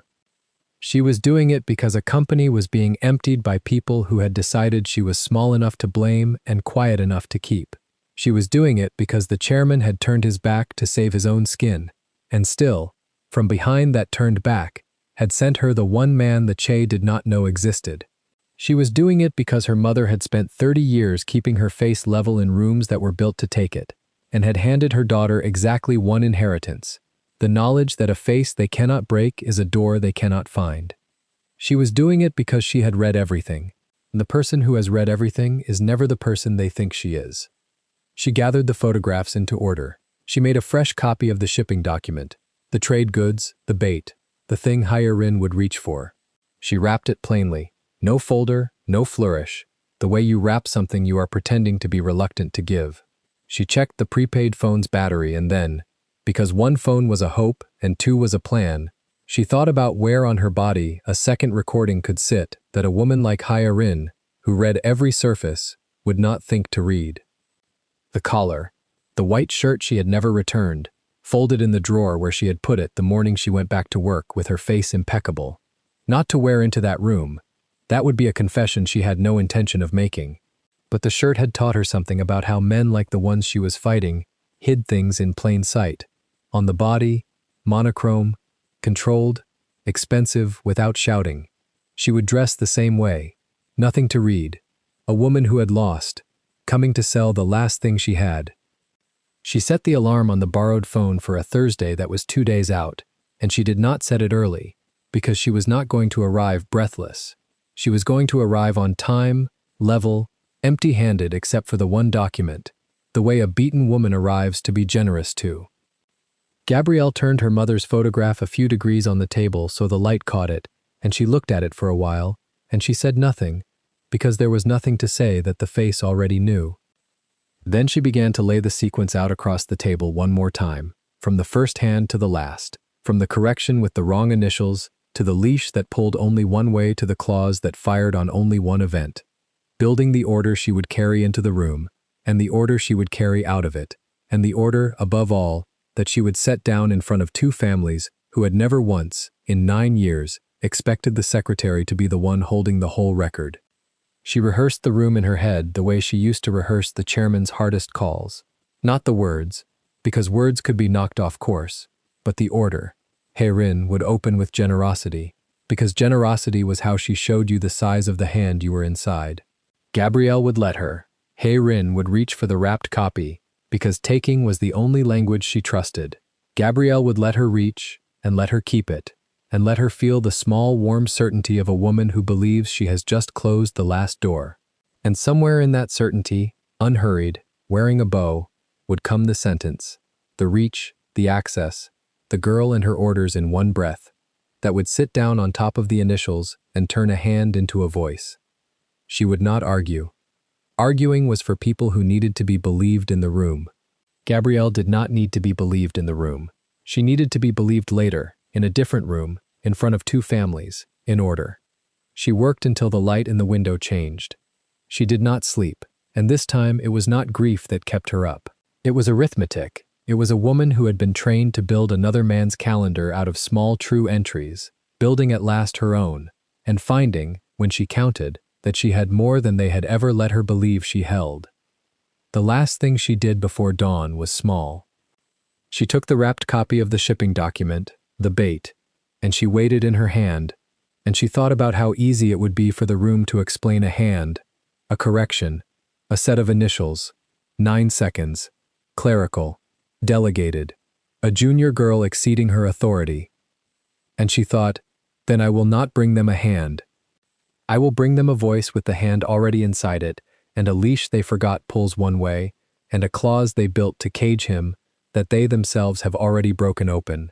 And I will bring it in order, because out of order it is gossip, and in order it is the end of them. She set the bait by the door where she would not forget it. Thursday was 2 days away, and the woman in the plum coat took her tea at the same table every week, because ritual is how the powerful remind themselves they are not afraid. Gabrielle intended to give her something to be afraid of. Gabrielle set the alarm 20 minutes earlier than she needed, and used every one of those minutes on her hands. She painted the nails a color close to blood, and let them dry, while she ran the plan once more against the ceiling. Thursday, the tea room. A woman who took the same table every week because ritual is how the powerful remind themselves they are not afraid. She dressed in black and wine and nothing that could be read. The recorder sat against her ribs, warm from her skin by the time she left the apartment. The prepaid phone rode in the clutch. The wrapped copy, the bait, she carried in her right hand, held loosely, the way a person carries something they have decided to give up and hate to. She took a car she paid for in cash. She had the driver stop a block short. She walked the last block slow, on purpose. A woman who hurries has decided something. A woman who strolls has already won and is only collecting. She had learned that from watching men come off the executive elevator for 2 years. The ones who owned the floor never rushed it. Her phone, the real one, she had left at home, face down on the wine-colored walls side of the bed. She wanted nothing on her that could ring, buzz, light up, or be traced to a tower. The prepaid was clean. The recorder was clean. The clutch held both and a lipstick and $40. Because a woman with an empty bag is a woman with a plan, and Hyarin read bags for a living. The tea house was old money pretending to be quiet money. Dark wood, low light, a hostess who studied faces before menus. Gabrielle gave the name of the private room and watched the woman's eyes do the small calculation of whether she belonged. She let the calculation finish. She did not help it. Behind the hostess, near a coat stand, a man in a gray suit stood reading nothing. He was too still for a customer and too well dressed for staff. Gabrielle catalogued him the way she catalogued exits, without turning her head, without letting the noticing reach her face, and understood that the afternoon had guards before she'd even given her coat. This way. The hall smelled of bergamot and floor polish. Somewhere behind a screen, a spoon touched porcelain and stopped. Hye-rin was already seated when the screen slid back. Plum silk, jade on 2 fingers, the coat folded over the chair beside her like a second guest.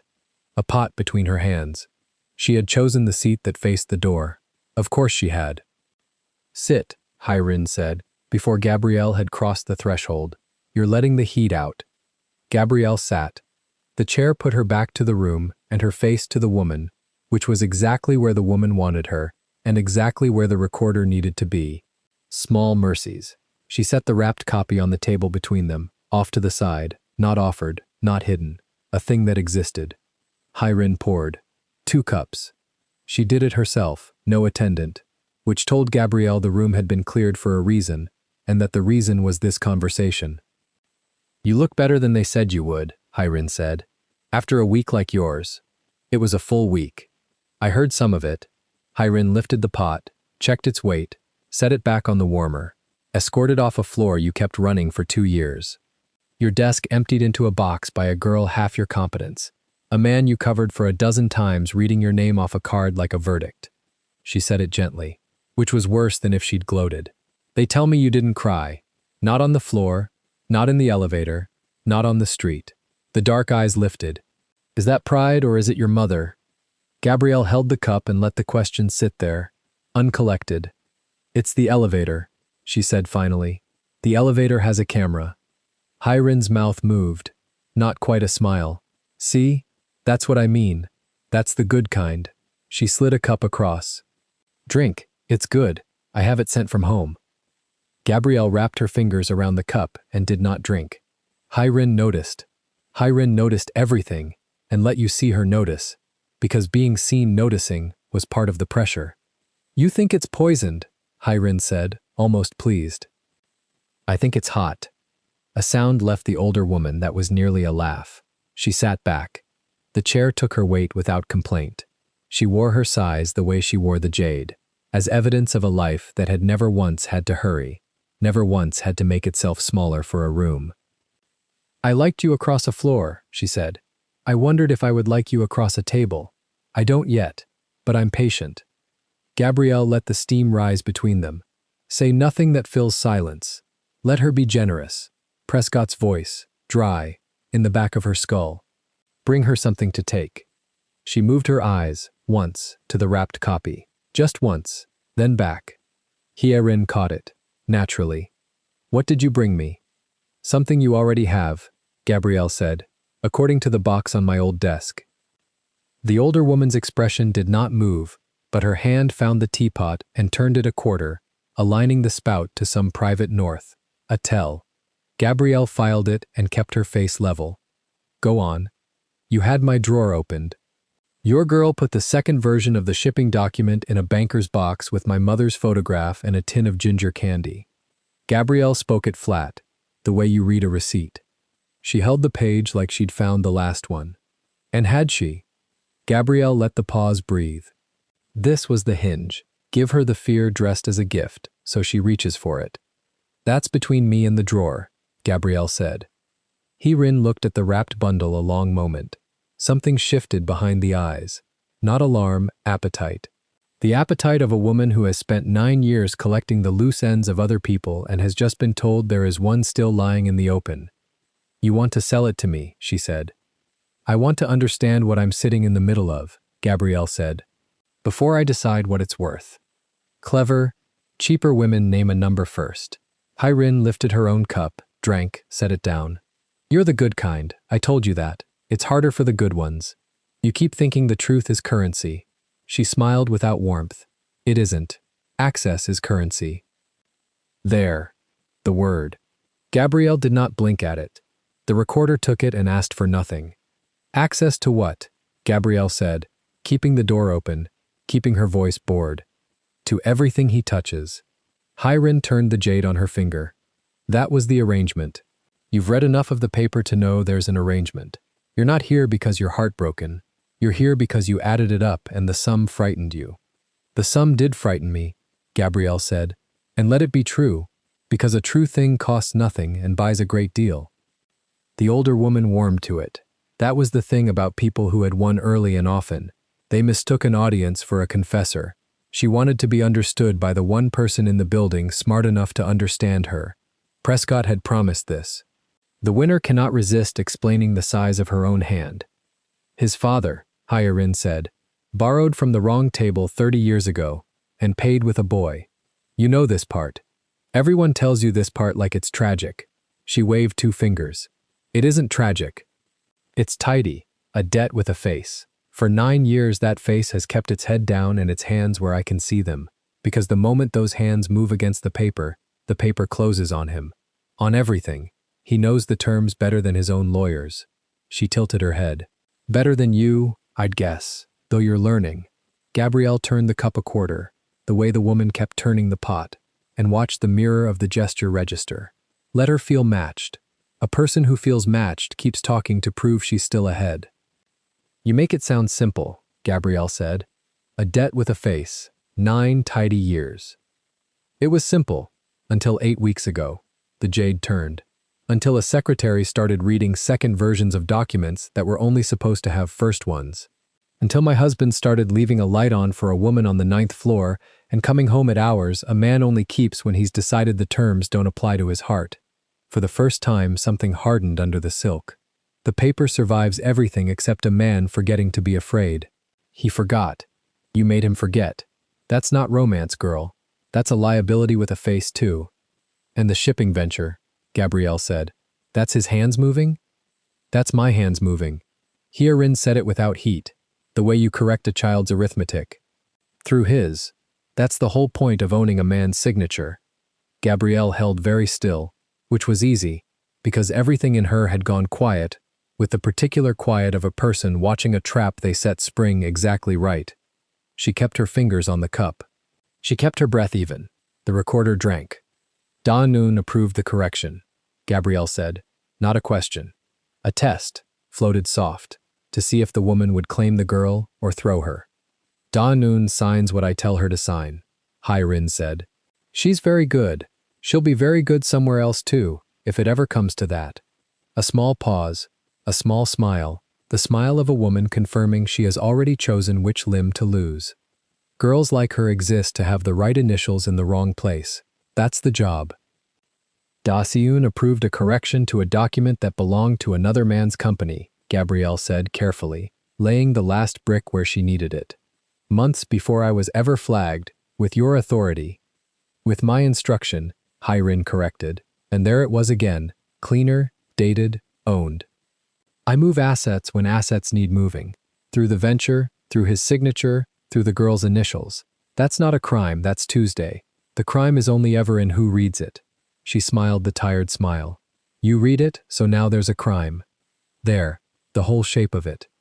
The access, the reach, the girl by name, the instruction that moved the hand, the timeline laid down in the woman's own voice, in one breath, in one room, on one afternoon, in a jurisdiction where one voice giving its consent was enough. Gabrielle understood, then, that she already had it. That the thing she had walked into this room to steal was now sitting warm against her ribs, and she understood something worse in the same instant, that Hyarin would not have said any of it to a woman she expected to walk out. The screen behind Gabrielle slid. She did not turn. Turning was for people who didn't already know. A shadow crossed the wall, broad, unhurried, familiar in a way her stomach recognized before her mind did. The heavy tread, the pause of a man who filled a doorway and knew it. Han Seok-jin stepped into the edge of her sight and stopped, hands loose at his sides, and looked at her with an expression that was not cruelty and not mercy. Just the flat readiness of a man who had waited outside her building in the rain and been called a driver. You remember Seok-jin, Hyarin said pleasantly. He drove you once, I think, in weather. The floor of Gabrielle's stomach dropped through 9 stories. She kept her face. She kept it because her mother had spent 30 years teaching her the exact muscles it took to keep it, and because the recorder was still running, and because a woman who breaks in this room gives away that there is something to break. She set her cup down with a hand that did not shake, which was its own small violence to accomplish. He's very quiet, Gabrielle said. He is. Hyarin's eyes had changed. The generosity was gone, tucked away, the confession folded shut like the coat over the chair. I let people talk when I've already decided how the afternoon ends. It's more honest. You should try it. When you're older, if you get to be. Seok-jin moved to the wall and stood against it, between Gabrielle and the door. He did not look at her like a man about to do something. He looked at her like a man who had already done it many times and found it neither hard nor interesting. That was the part that reached into her chest and turned. She had built a whole story about him in the rain, the driver who kept a careful foot of distance, the sentry who waited without complaint. She had let herself believe the distance meant something. The distance had only ever meant he was good at his job.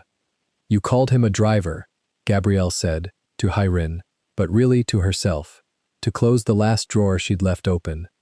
He drives, Hyarin said, among other things. He's very good at both. You didn't come here to buy anything, Hyarin said. I know that. You came to catch me.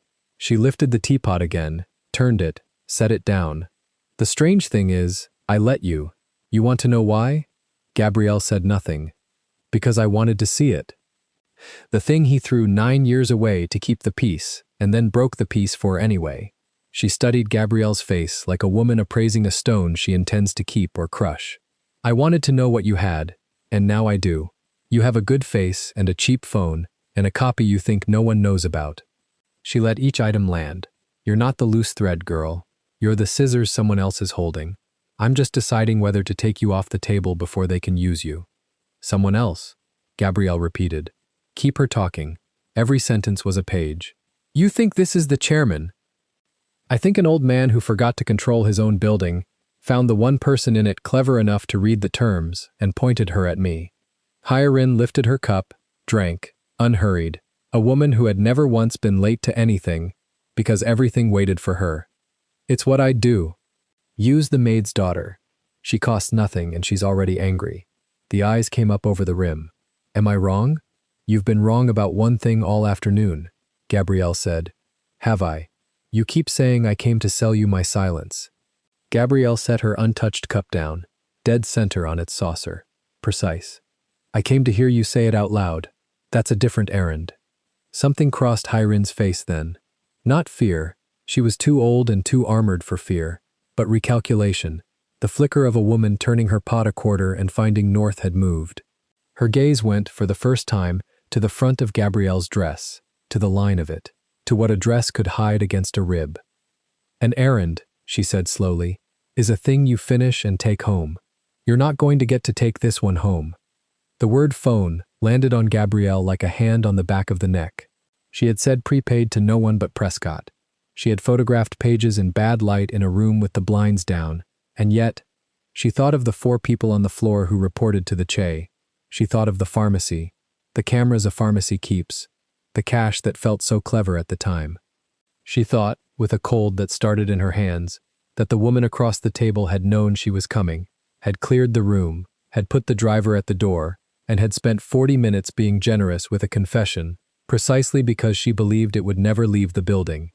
The recorder against her ribs stopped feeling like a weapon and started feeling like a body she would have to explain. She ran the arithmetic anyway, because arithmetic was the only thing that had never once left her. If Hyarin knew about the prepaid, she knew from someone. The someone was likely the pharmacy, or a face on the street she'd failed to catalog, or one of the 4 on the floor who'd passed along the shape of a suspended secretary buying a burner with cash. But knowing she had a phone was not the same as knowing what was on it, or where, and it was very much not the same as knowing about the thing taped over her ribs, because the thing over her ribs had never left her skin, and skin was the one place they had not thought to look. That was the thin edge she stood on. They believed the clutch was the danger. They believed the copy on the table was the last one. They believed a frightened woman with a cheap phone had walked in to sell them her silence and been caught. Every one of those beliefs was a door, and every door was 2 steps she did not yet have to give away. Give me the bag, Hyarin said. Gabrielle did not move. Seokjin. He came off the wall, not fast. He didn't need fast. He crossed the small room the way weather crosses a valley, and Gabrielle stood, because sitting to be reached for was a thing she would not do, not here, not for this woman, and the chair scraped, and her clutch was in her hand, and the wrapped copy stayed on the table, because the copy had always been a thing to leave behind. The apartment on the 9th floor, Hyarin said, conversational, not rising. The wall you painted the color of wine, because you couldn't afford to move, but couldn't bear to leave it plain. The photograph of the woman who cleaned other people's floors for 30 years, so you could ruin your own life in an office. I know the shape of everything you have, because knowing the shape of what people have is the only thing I've ever been good at. She finally looked tired, and that was the most frightening thing she'd done all afternoon. Don't make him take it. Hand it over, and go home, and be a woman who used to have a story. That's a gift. I don't give many. Seokjin's hand opened, palm up, between them. Gabrielle looked at the hand. She looked at the door behind it. She looked, last, at the wrapped copy on the table, the bait, the thing she had built the whole afternoon around, sitting there ignored because they had never wanted the paper. They had wanted her. And she understood the true bottom of the week was not the badge going red, or Pyeon's voice on the floor, or Dayun's gloved hands in her mother's photograph. The true bottom was this, that she had walked in believing she was the one holding the scissors, and she had been the one placed on the table. She thought of Prescott. Don't go home, come to me. She thought of the three elements that only worked in order and were, right now, in a black tea house with a man between her and the street, worth exactly nothing. Her mother's voice came instead of fear. You don't give them your face. Whatever they take, you don't hand them your face. You can have the bag, Gabrielle said. She held it out. Seokjin's fingers closed on the clutch. And in the half-second his eyes went down to it. The reflex no one trains out. The human tick of looking at the thing you've just been given. Gabrielle was already moving, not for the door he guarded, but for the screen behind Hai Rin, the one the attendants used, the seam of light along its edge she had catalogued the moment she sat down, because cataloging exits was the one skill this room had not managed to take from her. Say Seokjin, Hai Rin said, sharp now, the pleasantness gone. The screen gave. A back hall, steam, a startled boy with a tray, the clang of a dropped lid. Gabrielle went through sideways, hip first, the way you go through a closing elevator, and the recorder was still against her ribs because they had taken the clutch and not the woman. And behind her, the whole tidy afternoon came apart into fast Korean, and a chair going over, and a heavy tread that no longer bothered to be quiet. The hall ran narrow and hot, racks of clean cups on one side, a wall of order tickets on the other, a floor slick with the day's spills. She kept her hand along the rack for balance, and did not slow to look back, because looking back was how women in this hall lost the 2 steps that were keeping them alive. A cook shouted something, a door swung. She went for the swinging one on instinct and found a prep kitchen, knives on a magnet strip, a window too high, a second door propped with a rice sack. She took the propped door. The knives caught her eye, and she left them where they were. A woman with a knife in this city was a story that ended one way. A woman with a tape was a story that could still end another. She chose the tape. Cold air, an alley, gray light after the amber inside, and the smell of rain that hadn't fallen yet. Dumpsters, a delivery bike chained to a pipe, a wet slope of asphalt running down toward the mouth of the street where cars passed in ordinary indifference, 40 feet, 30. Behind her the propped door banged the wall. She didn't turn. She ran the slope, salt shoes gripping wet stone, the recorder thudding against her ribs like a second frightened heart, and the whole ledger of the week ran with her. The badge gone red, the box, her mother's photograph turned face down by a gloved hand, the desk, the man reading her name off a card, everything they had taken. And against all of it, one thing they had not. A small warm rectangle taped over her ribs, holding a dead woman's arithmetic in a living woman's voice. The mouth of the alley opened. A bus hissed past. A woman with grocery bags glanced at her and away. Gabrielle did not stop at the street. Stopping was for people who thought they'd made it. She turned into the crowd and let it close over her. One more woman moving fast in a city full of them, and only when the tea house was 3 turns and a block behind did she let herself press one hand flat over the recorder, over her own hammering chest, to feel that it was still there. She did not go home. Home was a shape they knew. She would find a phone that was not hers, and a card with a number written by hand, because the 3 things she carried were worthless out of order and, in order, were the only case she had. Her mother's face, in her mind, stayed level. Gabrielle kept walking. The payphone stood in the mouth of a laundromat 2 neighborhoods from the tea house, and Gabrielle fed it coins with a hand that had finally stopped shaking.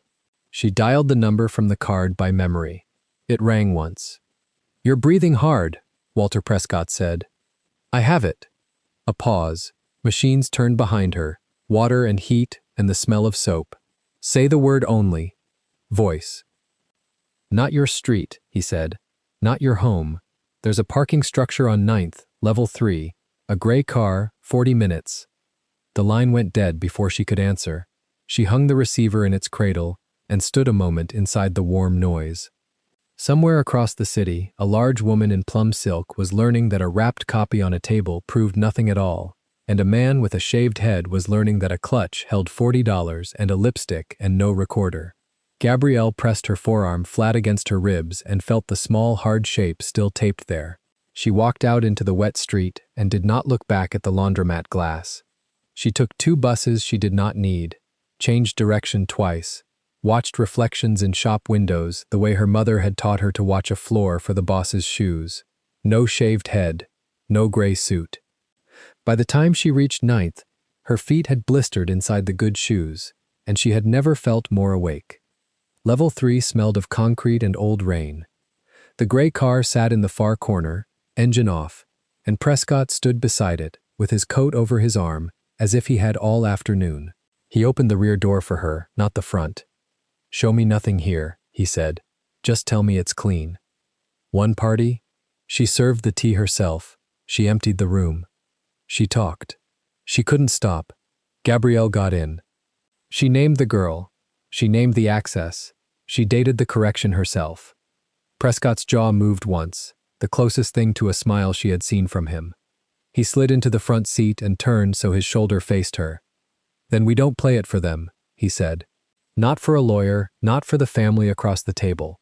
You understand why. Because a recording is a rumor until it sits in a sequence. Because a recording, alone, is a thing they can call a trick, a splice, a bitter girl with a machine." He set his briefcase flat on his knees and opened it a careful inch. "In order, it is not a girl with a machine.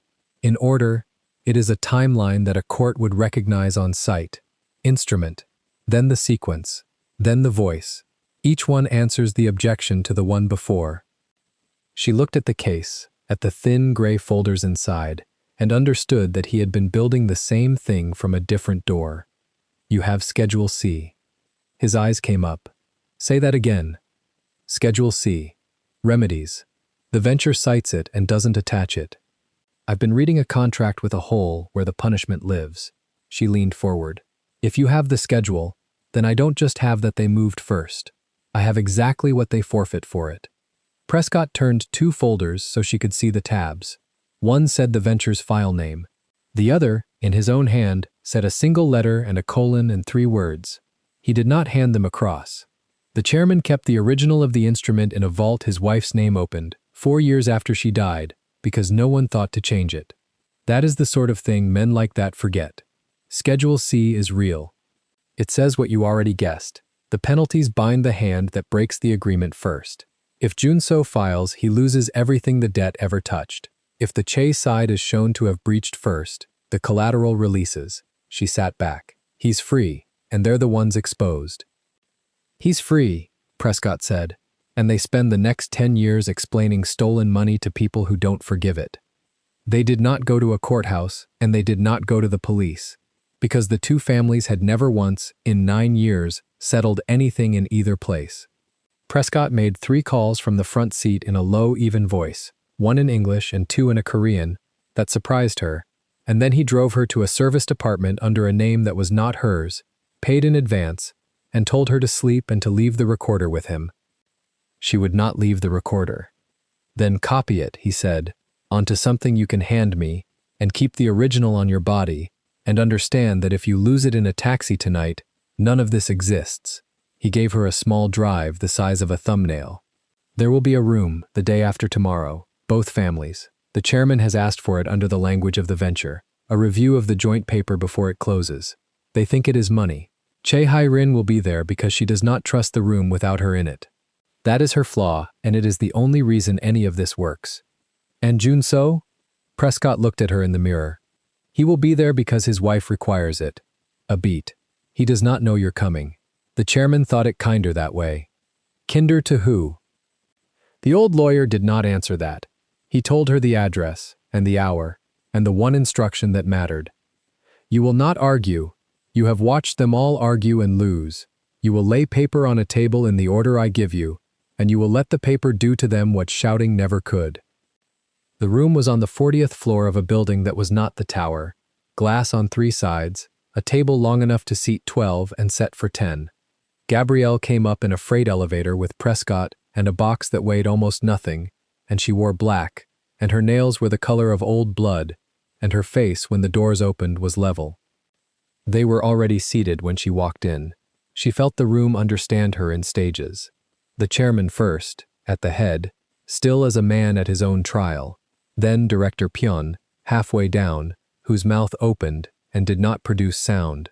Then Yoon Da-eun, tablet dark for once, her clever eyes going to the box in Gabrielle's arms and then to Prescott and then to the door, as if measuring how fast she could reach it. Then Han Seok-jin against the far wall, hands folded, reading Gabrielle like a man rechecking a face he had lost in a crowd 2 days ago. Then Hae-rin, at the foot of the table, opposite the chairman, in imperial red. Her cup was full and untouched. She looked at Gabrielle, and something moved behind the composed face. Not fear, not yet. Only the recalculation of a woman who had been certain a door was locked and now heard it opening. And Jun-so. He was beside his wife because the room had been arranged by his wife, and when he saw Gabrielle he came out of his chair an inch before he stopped himself, and the stillness that took him then was not the controlled kind she knew. It was the other kind, the kind that costs. "Sit down, Mr. Beck," Prescott said, pleasant, and set the box on the table. "This won't take long." Hae-rin's voice was smooth as the silk. "This is a review of the shipping paper. She is not party to it. She was removed from the building for cause." "She was removed from the building," Prescott said, "by a facilities master key held by your assistant, on a flag your assistant generated." He did not raise his voice. He opened the box. "Let's review the paper. All of it."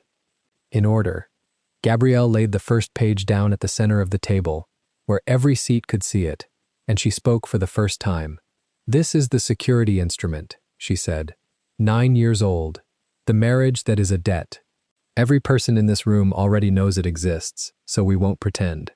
She set the second sheet beside it. Prescott's gray folder open now. "This is Schedule C, Remedies. It was cited in your venture 40 times and attached to nothing, because the schedule says the one thing you needed no one to read. The penalties fall on whoever breaches first. If Baek Jun-so moves first, files, walks, breaks it, he forfeits everything the debt ever touched. That is the leash. That is why he stayed 9 years." She did not look at Jun-so when she said it. She could not, and hold her face, and she needed her face. "So the only question that has ever mattered," she went on, "is who moved first." She began to lay down the photographs. Not fast.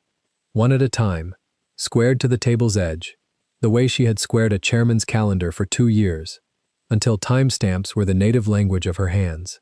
The venture, first version. The venture, second version. The corrected line. The approval block in the margin. She placed a clean printout beside the photograph so the initials sat large enough for the far end of the table to read. "YDE," she said. "Yoon Da-e. Approving a correction to a Song Company financial document. Dated." She set down the next. "Months before my badge turned red. Months before anyone flagged me for reading files I read every day of my job." Dazoon's face had gone the flat white of a screen with nothing on it. Her hand twitched toward the dark tablet on the table, an old reflex, cataloging, and then went still when she understood there was nothing left to catalog but herself. Gabrielle let the silence hold. She had learned silence from a chairman who used it to end men, and from a mother who used it to survive them. She set the next photograph down with the same unhurried care, then the next, building the wall a brick at a time, and she watched the far end of the table read each one and arrive, seat by seat, at the same arithmetic she had done alone at her kitchen table under a wine wall. "You'll notice the dates," she said. "I built a chairman's calendar for 2 years. Dates are the only thing I trust more than people. These weren't touched after the fact. They were entered before anyone knew I'd ever see them. Your own logs, the ones you pulled to flag me, wrote it all down. The trap and the crime used the same glove." She looked at Hae-rin. "You wrote it yourselves. I only read it back." "A junior exceeding her authority," Hae-rin said. The smoothness was thinner now, stretched over something. "A clerical error. You'll hang a girl on an initial." "I would," Gabrielle agreed. "In 9 seconds. If I were you." Delegate signed. Delegate exceeded. Delegate is gone. The hand explains. The hand is cut off. The coat walks away clean. She looked up the length of the table, at the red silk. "That's why I didn't bring you a hand." She took the small drive from Prescott and set it in his open palm, and Prescott set a slim black player on the table and pressed it with one finger. The room heard Hyarin's own voice fill it. Not all of it. Prescott had cut it to the spine, the private tea room gone quiet, the poor, and then the woman who could not resist the size of her own reach. The arrangement gave me access to everything he touches. The shipping is my hands moving through his. The girl signs what I tell her. She exists to put the right initials in the wrong place. The correction, months back. Yes, on my instruction. Dated. It stopped. For a moment, the only sound was the building's air. The chairman had not moved through any of it, but his hand, flat on the table, had closed. Pyeon was staring at Hye-rin as a man stares at the person he bet the wrong way on. Da-yeon had put both hands in her lap, the gesture of someone who has just understood she is the coat's spare button and not the coat. And Hye-rin looked at Gabrielle across 10 empty place settings, and she did not shout, and that was the moment Gabrielle knew it was finished. Screaming would have meant there was still a play. The stillness meant there was none. You recorded me, Hye-rin said. One party, Gabrielle said. Your city, your rule. You served the tea yourself so no one else would hear it. She let that sit. You told me I wouldn't take it home. I didn't. I brought it here. Seok-jin had come off the wall a half step, out of instinct, and Prescott said, without turning, there are 4 copies of everything on this table in 4 places, and one of them opens automatically if I don't make a call by 6. He finally looked at the big man. You drove her once. In the rain. You kept a foot of distance. I'd keep it now. Seok-jin looked at Hye-rin. Hye-rin gave him nothing to follow, and he stepped back to the wall, and that small surrender told the whole room where the floor had gone. Down the table, the woman from legal, the one who had risen in silence weeks ago while a whole floor sat and watched Gabrielle escorted out, was not in this room, and Gabrielle thought of her anyway, of the single ember of a person standing when standing changed nothing. She had carried that ember for 2 weeks. She set it down now. It had been enough to keep a face level on a long elevator ride, and that had been enough to get her here. Hye-rin turned her cup a quarter turn on its saucer, the ritual gesture from the tea room, and this time no one mirrored it, and the smallness of that, a queen making a move no one answered, was the first thing in the room that looked like defeat. The chairman spoke for the first time, and to Gabrielle, and only to her. I turned my back on you, he said, in the corner office voice she had heard confess 100 lonely evenings. On my own floor. You had 4 people on that floor who report to her, Gabrielle said. You couldn't help me where they could see, so you sent a man they don't know exists. She inclined her head, one professional to another. You kept your face on the glass. I know the trick. My mother taught me the same one. Something in the old man's throat worked. He turned to Hye-rin, and now the private voice was gone, and the other one, the one that had built the tower, came out cold. The money you moved through my company, he said, goes back into my company. Today, every unit of it, with the schedule that proves it was yours, filed where your family and mine both keep the things we don't forgive. He did not wait for her answer. He looked at Prescott. Draw it. All of it. She signs before she leaves this floor, or the version that opens at 6 opens at 5. It was Jun-so who broke the order of the room. He stood, and this time he did not stop himself, and he did not go to his wife. He put one page back to its place on the table with 2 fingers, the Schedule C sheet, squaring it the way he had watched Gabrielle square all of them, and the gesture was the closest a man that controlled would ever come to laying down a weapon. I file, he said. Prescott turned. You breach first, you forfeit. They breached first. It's on the table. Jun-so's eyes had not left Gabrielle. She proved it. The collateral releases. The leash is on their side of the room now. He said the next part to the whole family, in the flat tone of a man reading his own release. I initiate the divorce. There's no war in it, because there's nothing left to fight over. The paper that made me worth taking is worthless the moment the breach is filed. I keep none of it. The ports, the holdings, the name your family bought with a 19-year-old, take it. I'm done being collateral. Hye-rin's composure finally cracked, one hairline, at the thing she had never planned for. You'd give up the entire... You never had me, Jun-so said. You had a boy your family bought and a man who learned to hold still. Holding still isn't loyalty. It's a held breath. I've been holding it 9 years. He set his hand flat on the released page. I'm breathing now.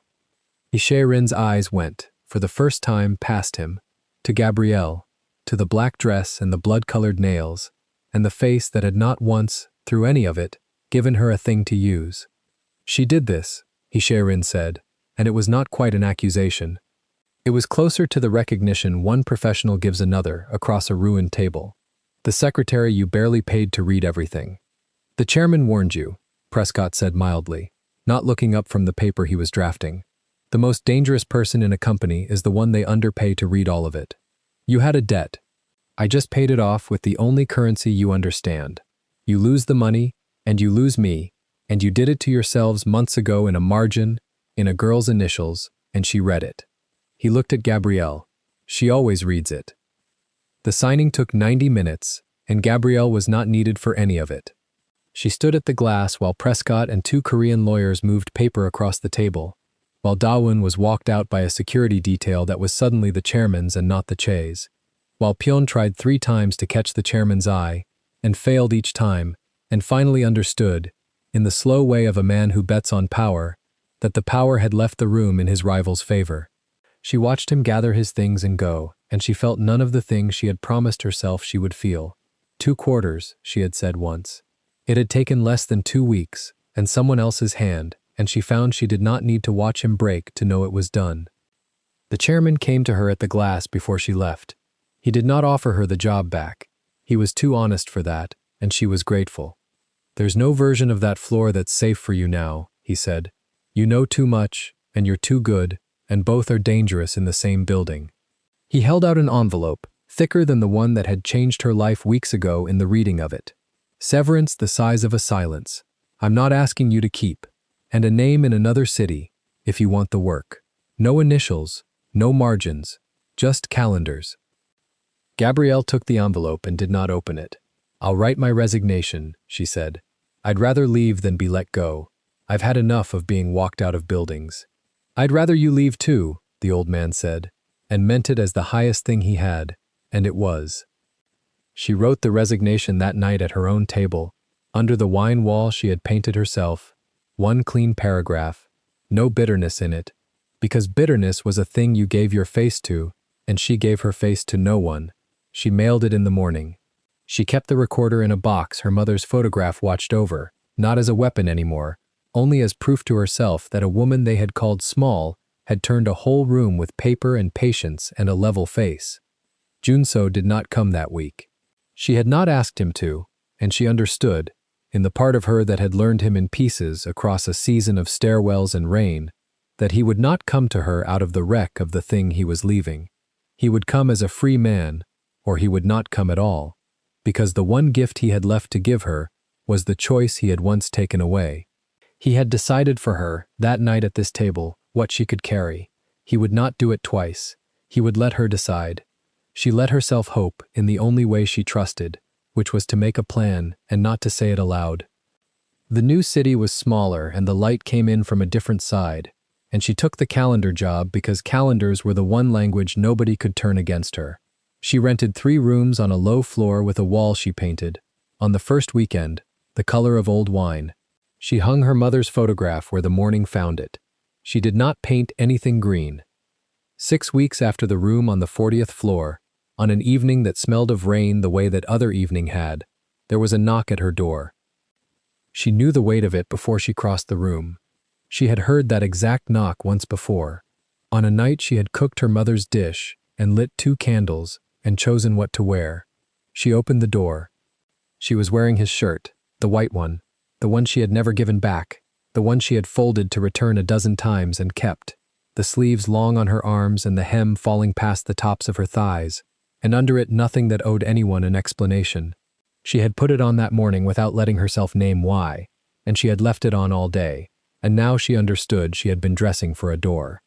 Junso stood in the hall with rain on his shoulders and no coat that belonged to any empire. His hands were empty. No car waited at the curb with a shaved-headed man in it. No phone he could not let her see. No wife, he said. No contract. His voice, the controlled thing, was not controlled now. No lie. Gabrielle looked at him a long moment, the level face she had worn through 2 humiliations and 1 summit finally, in the privacy of her own doorway, coming apart into something better. "You decided for me once," she said, "what I could carry. I know. You broke it yourself, so I couldn't choose to stay.